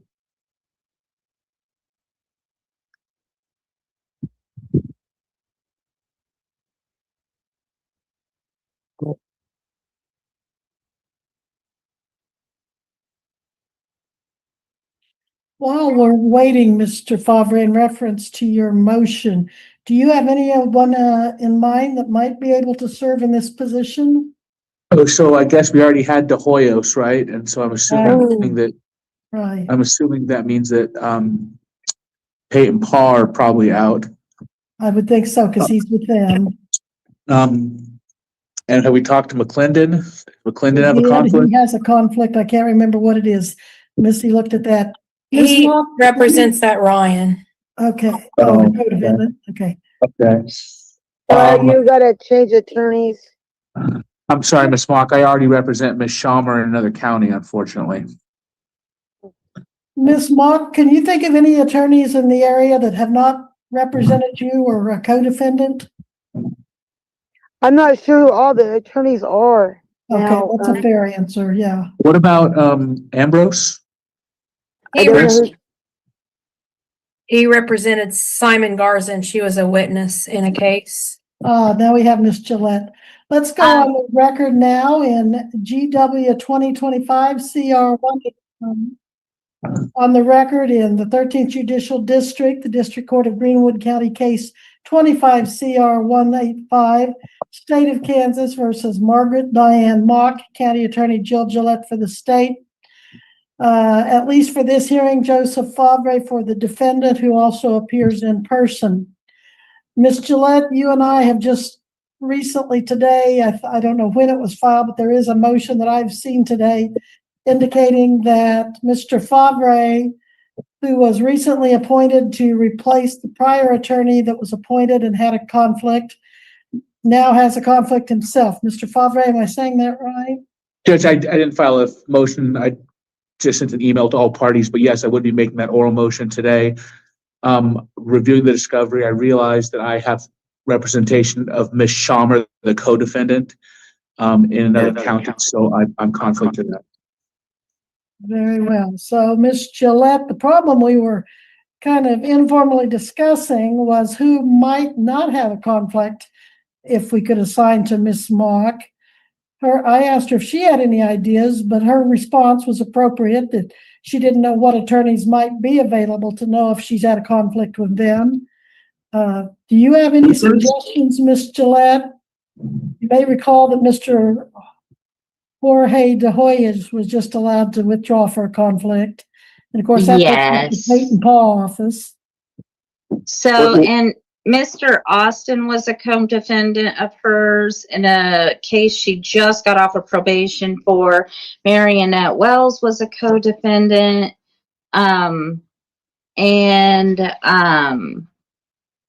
So Chase Miller had Mr. Austin. Mr. Clark had Mr. Austin. Ms. Shirley has had Mr. Austin. And De Hoyos and Paul have had Miss Mock before. Mr. Garza has Mr. Ambrose on almost everything he's had in our counties. Brian Schomer's currently got McClendon. We've got, let me look at Wells and get all of her attorney in the co-defendant case. Mr. Pate. You could try troopers, maybe Blake and Shannon. See if Blake and Shannon would come out and do one. My understanding some time ago, they gave us some memo that they weren't taking any Greenwood County, but that might be one we'll have to desperately try, Missy. Do you think? I did actually reach out to Mr. Cooper this week to see if he was taking any felonies, and he said at this point he was not, because he was trying to finish up some in other counties. But okay, but that was a good idea. We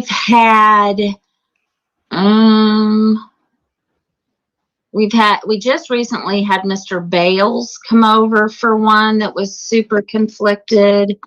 And what county is he from? Is he Woodson, Montgomery? No, he's over by Wichita. J. Houston Bales. We just had him on a case. He does a lot of Wichita stuff. Okay. Yeah, he did one that was really conflicted. Ms.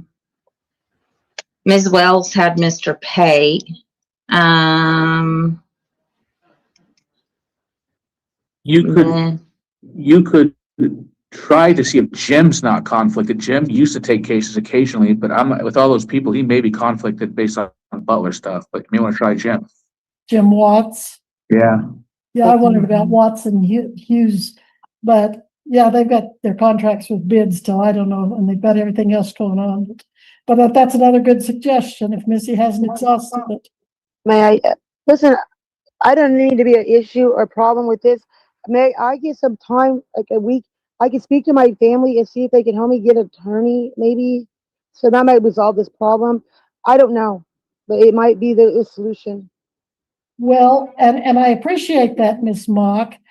The problem is, even if you can come up with the money to hire them, they're going to probably still have the same conflict because these are all the folks in the multi-county area that we're trying to come up with. There was the officer that my daughter had spoke to. Now, I can't tell you what the name was, and I think he's from Butler County. I'd have to call her to get his name, and he seemed to be affordable, and she thought about hiring him. I might be able to talk to her and see what his name is for one, and then maybe 5 minute recess so I could call her and call you back or get back on you. Okay, it might be from Patterson. He once in a while takes some. Patterson, that might have been his name. I think that might have been the one she called. Well, he might have a conflict because a lot of these people that Miss Gillette was naming have also been in Butler County over the years. Simon Garza, I know, and he may or may not have had Mr. Patterson because I think. Is it a conflict of interest if they're not a I don't know. Maybe it is. If it's not a co-defendant in this case, I mean.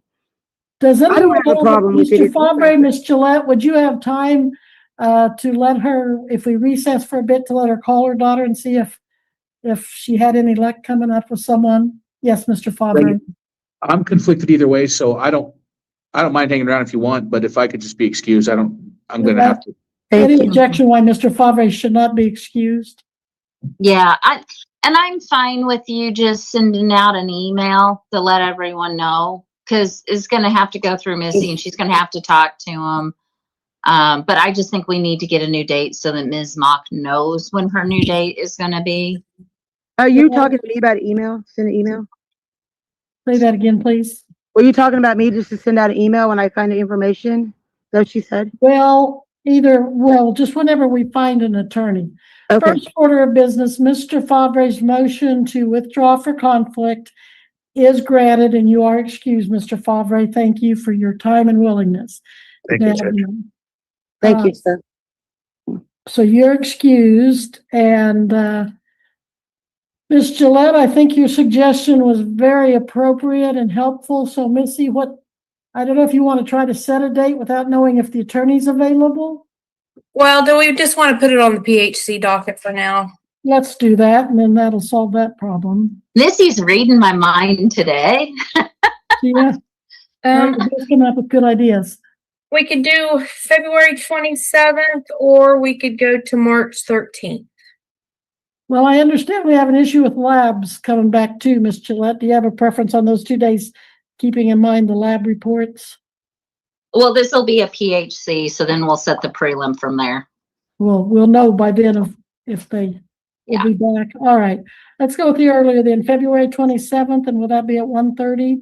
Yes. All right.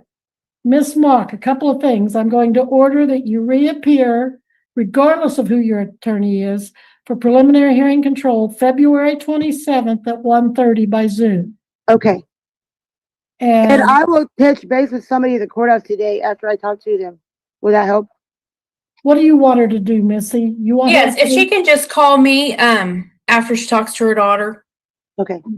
And you've got Missy's number, don't you, Miss Mock? It's 8153. 8155.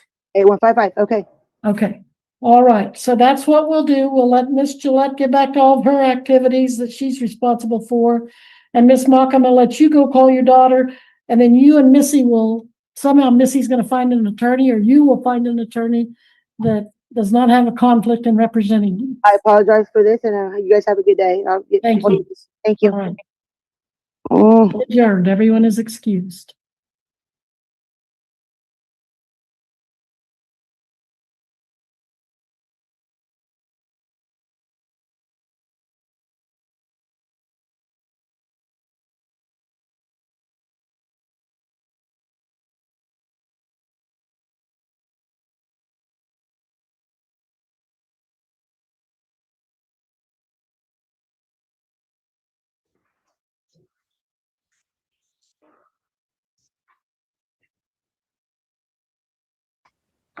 How you doing? Yeah. I'm okay.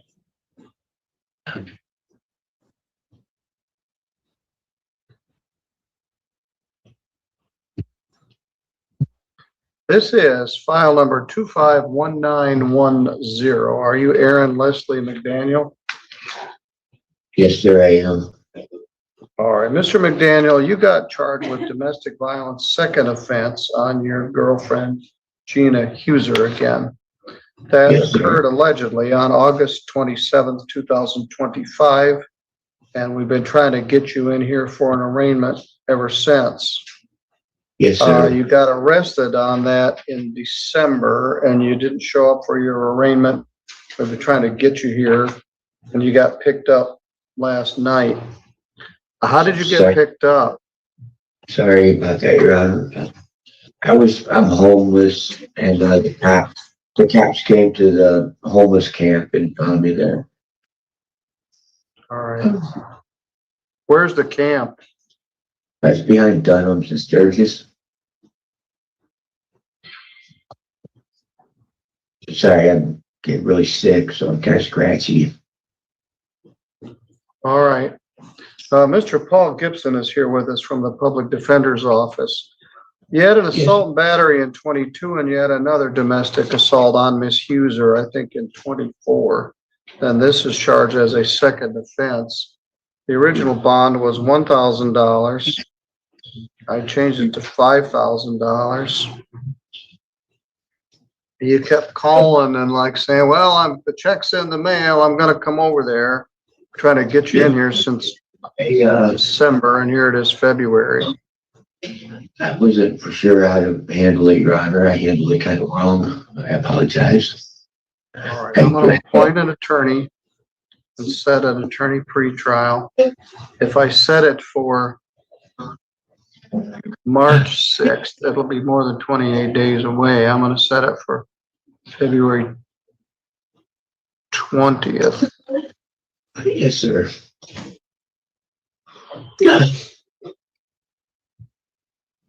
All right, you got a warm place to stay for a few days. I'm going Yes, to sir. bond you $5,000 cash or surety. We'll appoint an attorney, show you plead not guilty. Set an attorney pretrial. That'll be in front of Judge Pattison. He can handle it for February 20th at 8:30 a.m. Shayna, there's your bench warrant arraignment. All right, Mr. McDaniel, you got a few days with warm and some meal, but I'm gonna hold on to you in the meantime. All right, and thank you all. I'm still plugging away here. There was one case, Your Honor, that is going to be a civil infraction for. Yes, that would be Cynthia Chupp. Yes, is that something that she could do in the Yes. clerk's office? Well, she can do it right here with me. Cynthia Chupp, would you come forward? Oh, let me get her. She's out in the hallway. There wasn't enough room. Okay.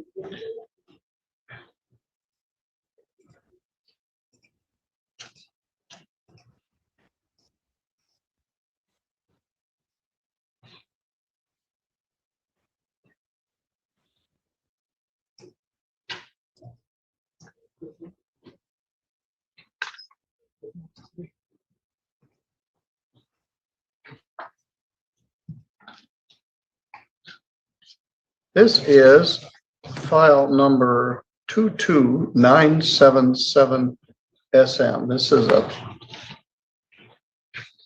almost 4-year-old case. Are you Cynthia S. Chupp? You were charged with retail fraud at the, oh man. Yeah, please, at the Meyer store in Three Rivers. As a misdemeanor, punishable by up to 93 days in jail and a fine of up to $500. The prosecutor and the Three Rivers City Attorney have agreed to reduce this to a civil infraction. A civil infraction is not a crime. It's punishable by a fine only. And the fine is $100, plus there's $40 of restitution to Walmart. When you have a civil infraction, you don't plead guilty or not guilty, you simply admit. So did you at some point underring 6 items worth 3980, way back 4 years ago. Yes. All right. This is not a crime.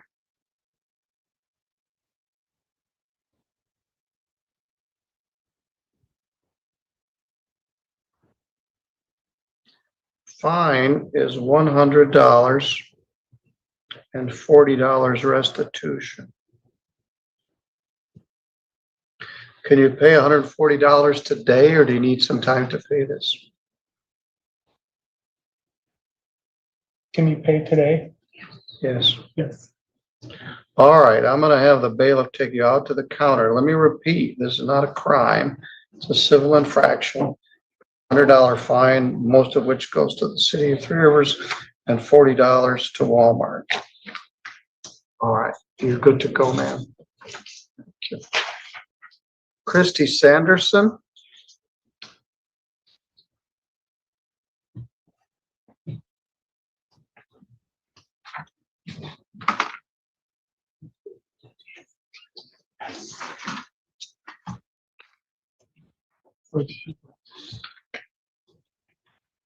All right, this is file number 26-6.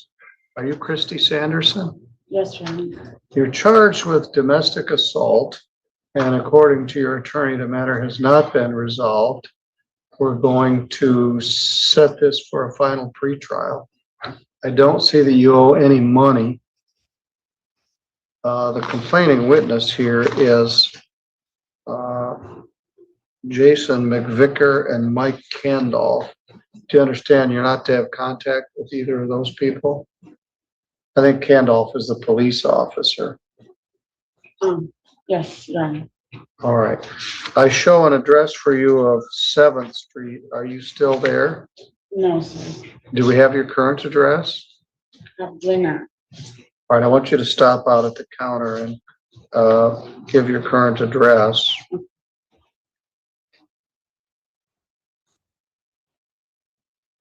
Is that correct, Mr. Gibson? We're going to set this for a status conference? Yes, For Your a Honor. final pretrial? Yes. All right. You don't owe the court any money on any other cases. Your bond conditions of no contact remain in effect. I want you to stop out at the counter and give your contact information. We'll set this for a pretrial, which will be on a Thursday afternoon in the next couple of weeks. The bailiff will take you out to the court office. Thank you, Your Honor. All right. Brahan Romero. Brahan Romero. Oh, Mr. Romero, Oh, yeah, he was given permission to leave. he 'cause was ill. here, but Yes. he was asking for a last pretrial. Yes.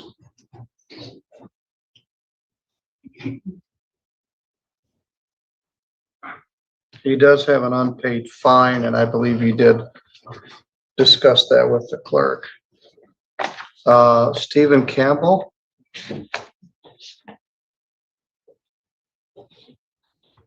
Go ahead and have a seat with your lawyer. Are you Stephen Campbell? Yes, sir.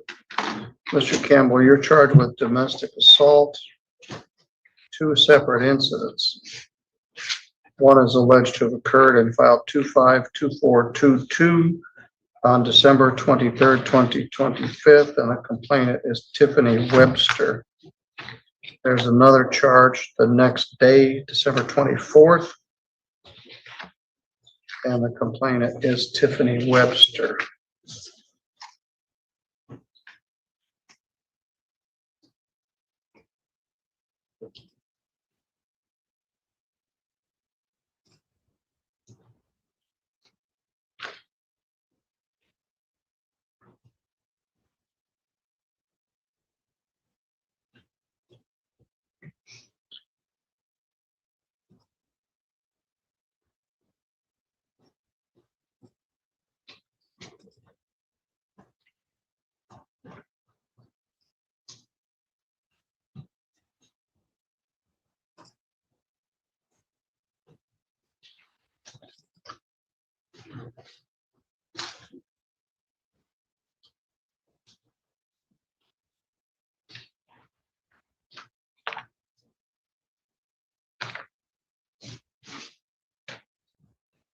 I don't see that you owe any fines and costs. Where are you staying? Are you at the Lakeview address? No, that's not even accurate. Or do we have your contact information? You shouldn't have it.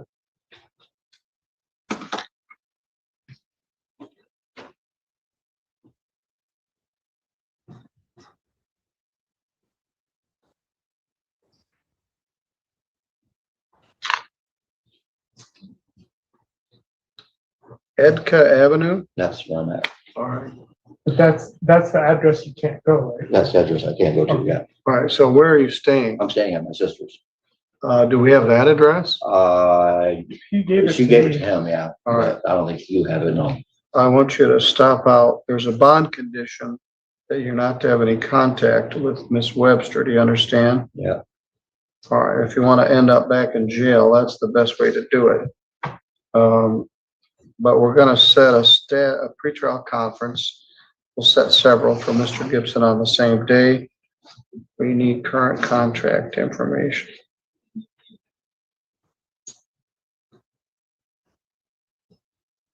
I want you to stop out at the counter and give the clerks your contact information. And it'll be set for a status conference in the next couple of weeks, pre-trial. You're good to go. I don't want to hear any more about this until we do that. I don't want to have any violation of a bond condition. Oh, no, you won't even trust me. All right. Frank Randall?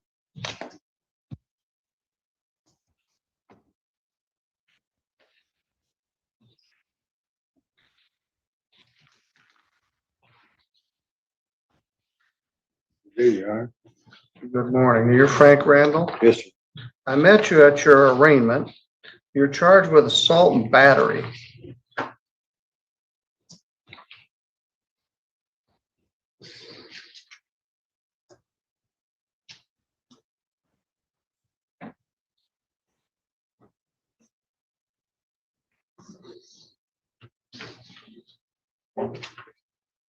Assault and battery is a misdemeanor. It's punishable by up to 93 days in jail and a fine of up to $500. So the complainant here is Michael Kerr.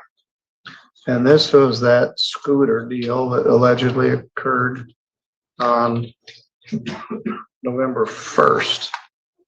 You did do a couple of days in jail, I think, before you bonded. I don't remember, but at this point, you want to continue your plea of not guilty and have a final pretrial. Is that correct, Mr. Yes, Gibson? Your Honor.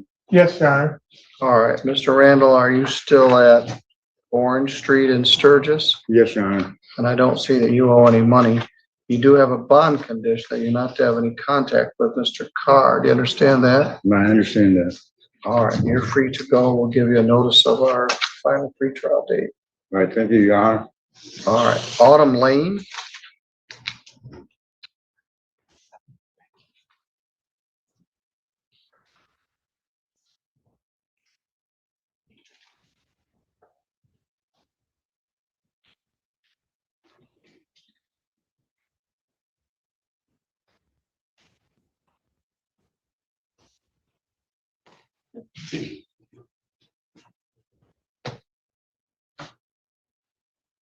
Good morning. Are you Autumn Lane? Yes, sir. You got charged with domestic assault in file number 252513. There are two charges of that.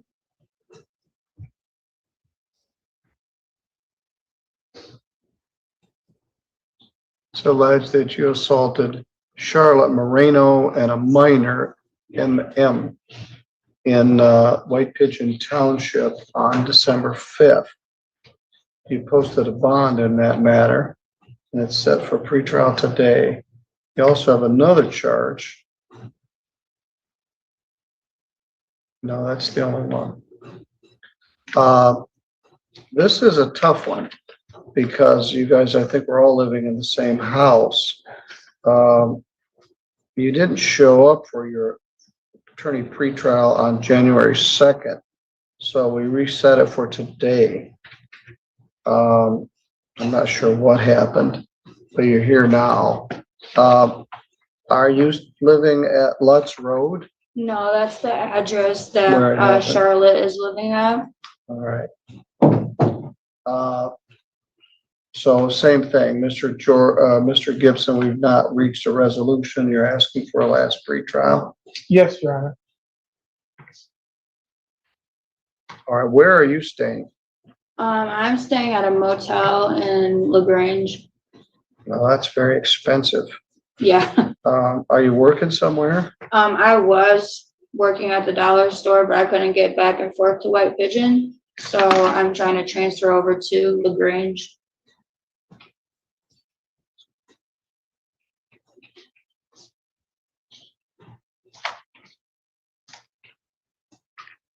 All right, one of these is your mother and one of these is your daughter? No, mother-in-law and sister-in-law. Mother-in-law, sister-in-law. All right, well, the bond conditions do not allow any contact. And apparently we've got your contact information. So we'll set this for a Thursday afternoon. Mr. Gibbs got a bunch of these on the same day, but you're free to go. Sean Zarnecki.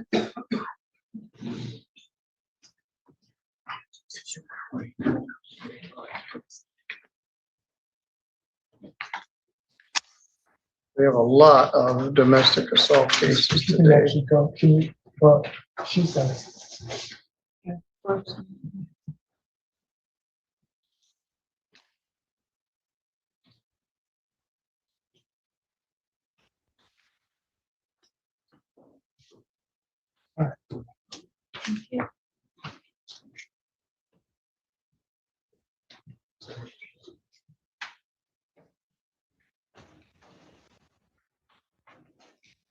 Are you Sean Zanecki? Cheyenne Zanicki. Cheyenne, I'm sorry, Shiann. Yeah. Mr. Gibson, I'm not sure. What are we doing with this one? This one I believe is a plea. All right, with a deferral. Yeah. All right, let's talk about that. Domestic assault is a misdemeanor. It's punishable by up to 93 days in jail and a fine of up to $500. They've recommended a deferral, meaning if I put you on a deferral probation and you successfully complete the probation, the charge would be taken off your record and there would be no public record of conviction. Do you understand? Yes, sir. All right, this is number 12. All right, anybody promise you anything to get you to plead to this or threaten you? No.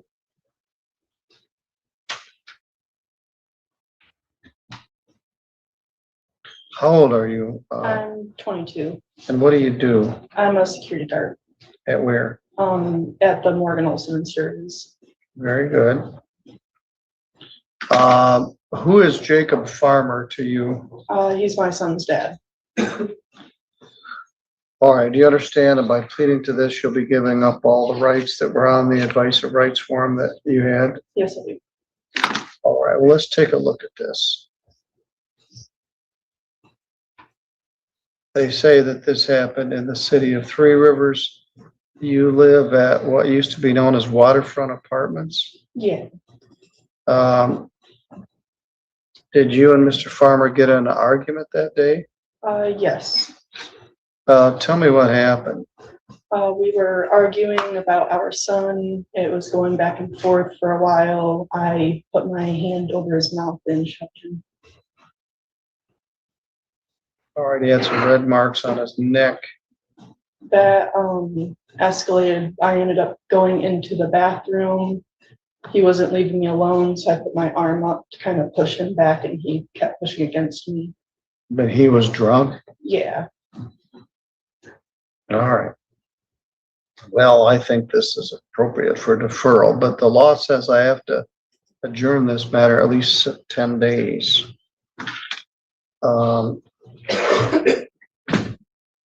Who's out of the house? He is.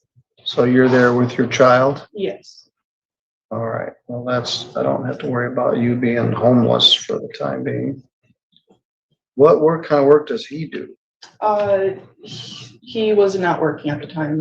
I think he might have gotten a job where he moved, but I'm not sure.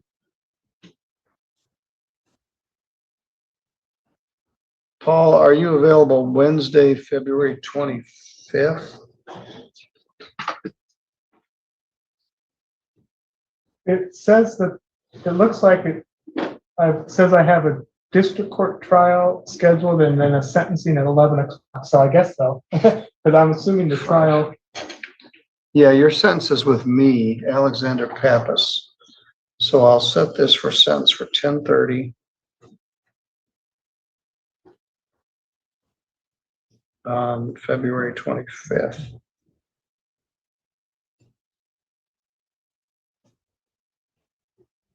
What shift do you work?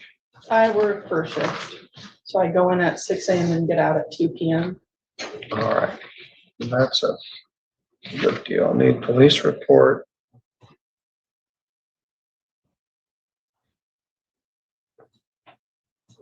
Victim input.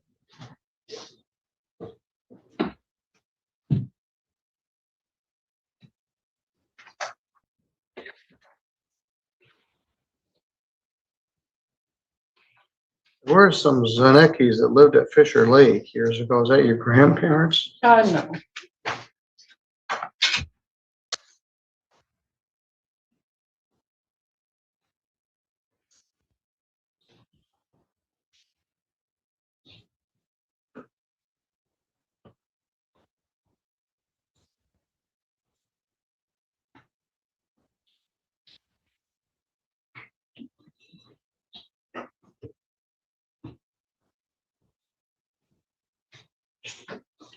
Hi. Who?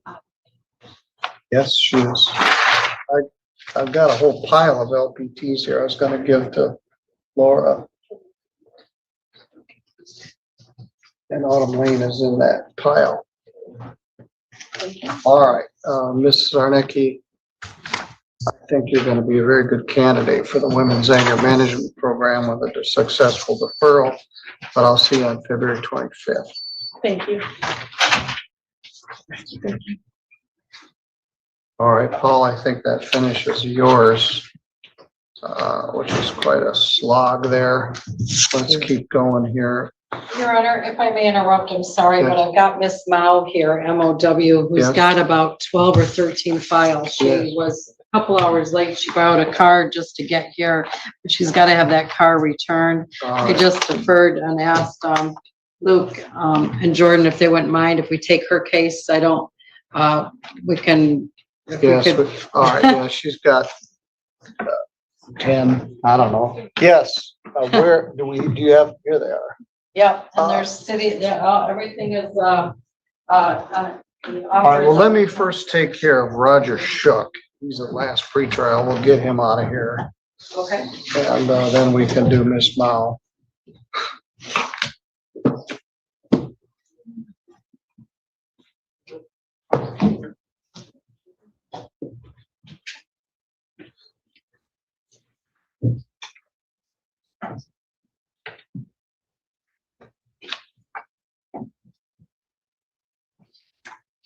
Good morning. You're Morning, sir. Roger Shook? Yes, sir. You're charged with assault and battery. I met you at your arraignment. You're here with your lawyer, Mr. Luke Knopfinger. If I understand correctly, Mr. Knopfinger, this matter has not been resolved and you're asking for a final pretrial. That's correct, Your Honor.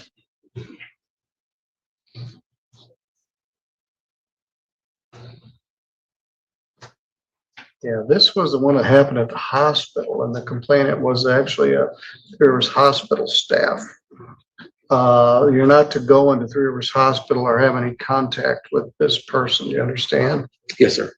All right, we'll set a final pretrial. You don't owe any other money that I can tell. That'll be on a Thursday afternoon. We're gonna have a bunch for Mr. Knopfinger as well. Mr. Shook, you're good to go. Thank you, Judge. Thank you. All right, Jennifer Mao. Well, this is complicated. Yeah, boy.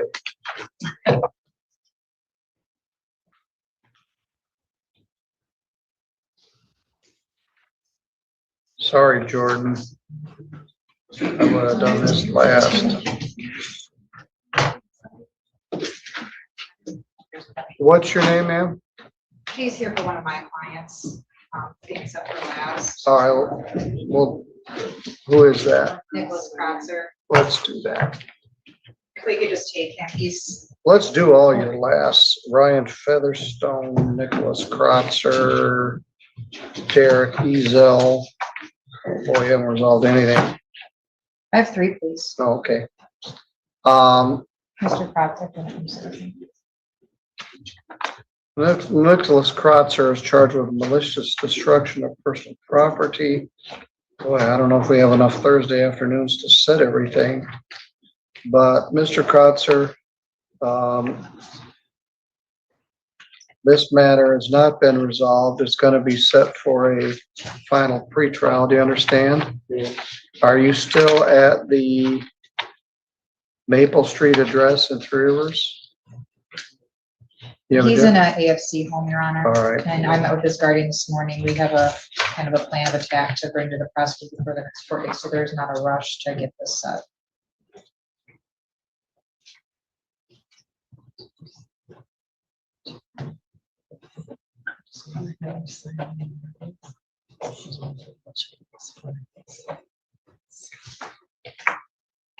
All right, Mr. Kratzer, you're good to go. Thank you. Thank you. Robert Baird.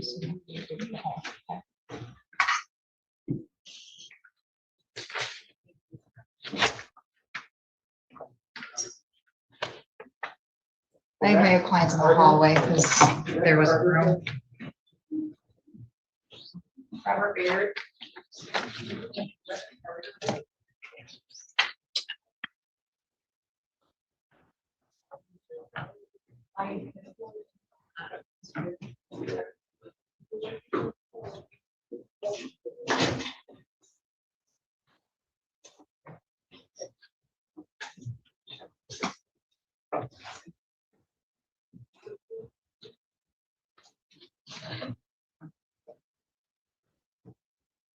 Good morning, sir. Are you Robert Baird? Yes. Mr. Baird, the allegation in your case is that on January 22nd, just recently, you assaulted someone named Grace Shaw in Park Township. You pled not guilty to that charge. You posted a bond. There's an order you have no contact with that person, which I'm assuming you've complied with. Who's still at the Park Michigan She is, Your Avenue Honor. address? The complaining witness is at the address. What? The complaining witness is there. All right. And so you're somewhere else? He's residing in Kalamazoo County. All right.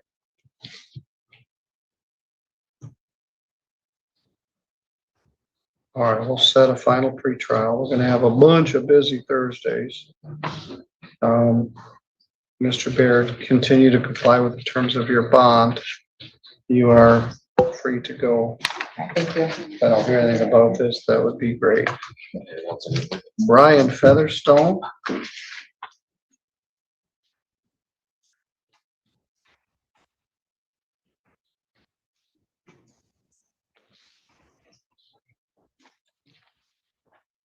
You're Ryan Featherstone? Yeah. You're charged with trespass. We weren't able to resolve this. No, Your Honor, Mr. Featherstone is of the belief he's already been convicted and served time on this. I checked with Ms. Campfield. It looks like he had a 2024 trespass. that He did told time me on. that and I tried to figure it I out don't and it see doesn't anything in our appear that he system, and did. neither did Ms. Campfield, so at this time it's unresolved. He's got $770.40 worth of unpaid fines and costs. Mr. Featherstone, where are you staying? I'm homeless. But you still have your post office box? No, I got a front address for mailing address. All right, well, you've made every appearance.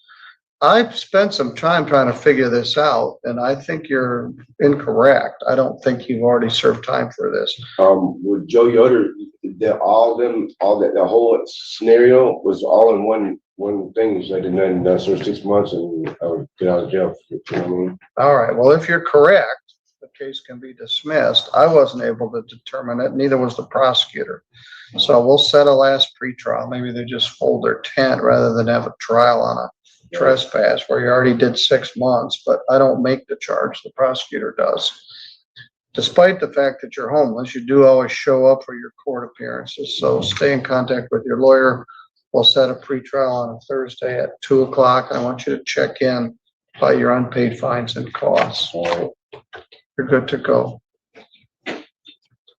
Derek Ezel.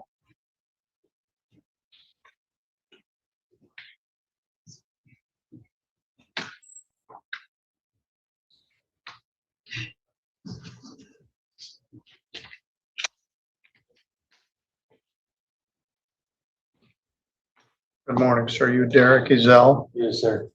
Mr. Ezel, you're charged with 2 counts of domestic assault. As I indicated, we've got a lot of domestic assault cases today.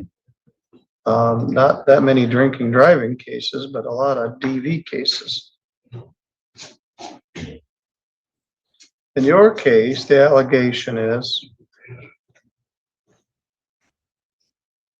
that you assaulted, I believe, your spouse, Cecilia Ezel, in the city of Sturgis on January 20th. There is a condition of no contact. I believe you're in compliance with that condition. Who's in the Washington Street address? Her and mom and dad. All right, who is she to you? The Washington address? Yeah, well, who is Cecilia to you? My wife. All right, so where are you staying? Right now I don't know Where is she staying? at the house. All right.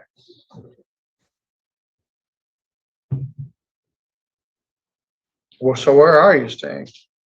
I have no clue. I mean, did you stand out in the cold all night, or I mean, where? I said I stay in the garage. I like to talk to her later. Yeah. All right, you're not to have any contact with her. I got a suspicion you're all still in the same house. If you wish to get arrested, that's a good way to do it. If you're out in the garage, I guess if you don't have contact with her. At any rate, we'll set a last pretrial on a Thursday. You stay in contact with your lawyer. You have made all your court appearances, but I don't want a bond violation. Okay, you're good to go. Thank you. Is Aisha Ringler? Xavier. Xavier, they got Yeah, it they- misspelled there. Your Honor, he's set to be arraigned on a new DWLS on the 18th. I was hoping the court could address that today and appoint me to that file. Have a seat, Mr. Ringler. I gotta get your other file. No, have a seat back there. Mr. Ringler apparently has another case, according to Jordan, that we missed. Xavier Ringler has an arraignment on January 18th, and we're gonna try to take care of that too. So would somebody find that? We didn't see it in our cheat sheet. All right. Miss Miles got a stolen car and she's got to get it back by a certain date. So, all right. This is gonna, everybody take a deep breath. As I said, this is a no lunch day. I don't know why I should give you such consideration over everybody else since you showed up 2 hours late. Now we're gonna make everybody else wait for you, but you did call. You have multiple charges. File 252365 alleges disorderly person disturbing the peace. That was in Sturgis. 252364 OT, no valid license plates from November 18th of 25. 252363 SM, no insurance under the insurance code, November 18th of 25 in Sturgis. 252366 littering in the city of Sturgis.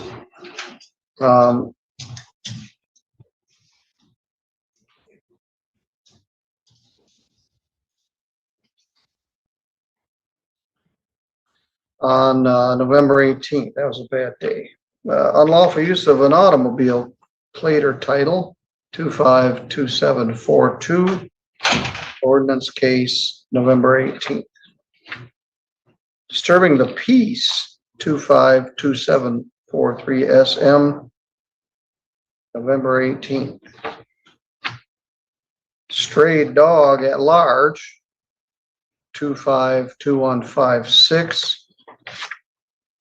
And unlicensed dog, 2157 from September 24th.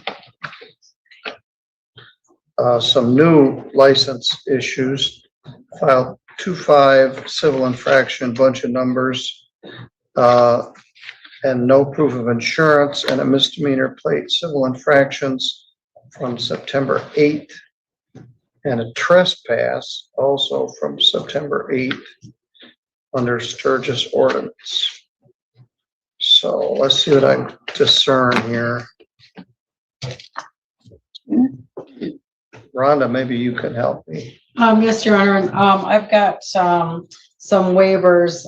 There's, two, state files, and I've got waivers on both of those files.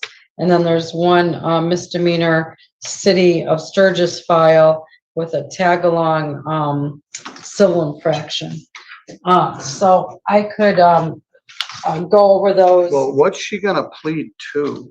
She's going to, on the waivers, the case numbers are there. So on the state cases, she will be pleading to file number 25-2156 SM.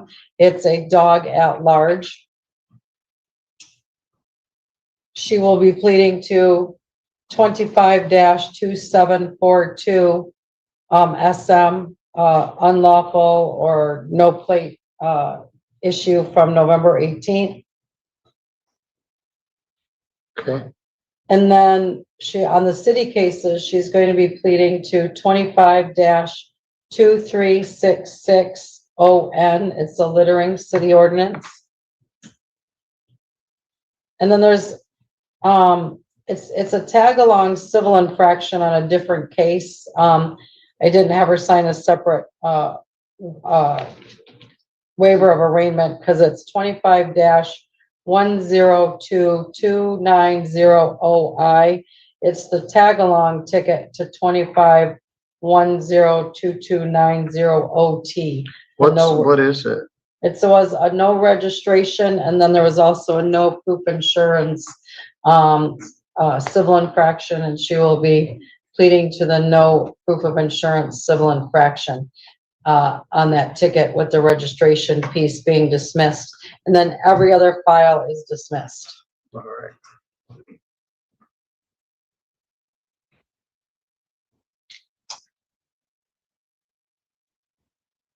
And I've got the proper case numbers on the waivers of arraignment for you, Your Honor. So disturbing the peace of November 18th is to be dismissed. That's 2365. No valid license plate is dismissed, 2364. No insurance, which is an expensive one, 2563 is dismissed. Littering is one of the cases we're going to be pleading to. Unlawful use of a registration plate in 2742 is a plea. Disturbing the peace, 2743 is dismissed. Stray dog at large, 2156 is a plea. The plate violation is dismissed. That's 2290 OT. It's related to the no proof of insurance, which she's going to be pleading to. And the trespass, 251835 is dismissed. And the other registration plate case,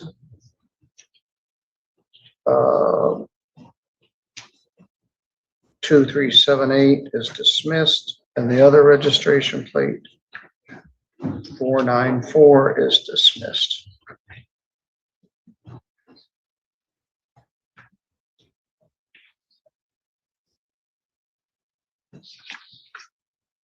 So let's see what we got. We got a large dog who was a stray, unlawful use of plate, misdemeanor, and littering.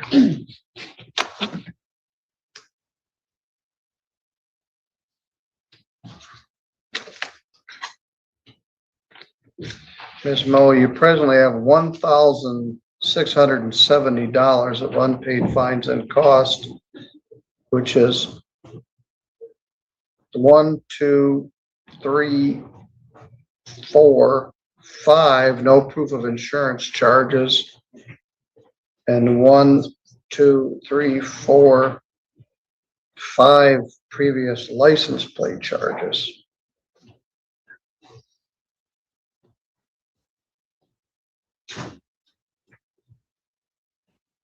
So you just keep hitting yourself in the head with a hammer because it feels so good when you stop. But you keep driving around with no insurance and no plate, then they keep pulling you over and then you get more tickets. All right, let's take the easy ones first. All right, did you hear me state the plea agreement? Plea agreement that we placed on.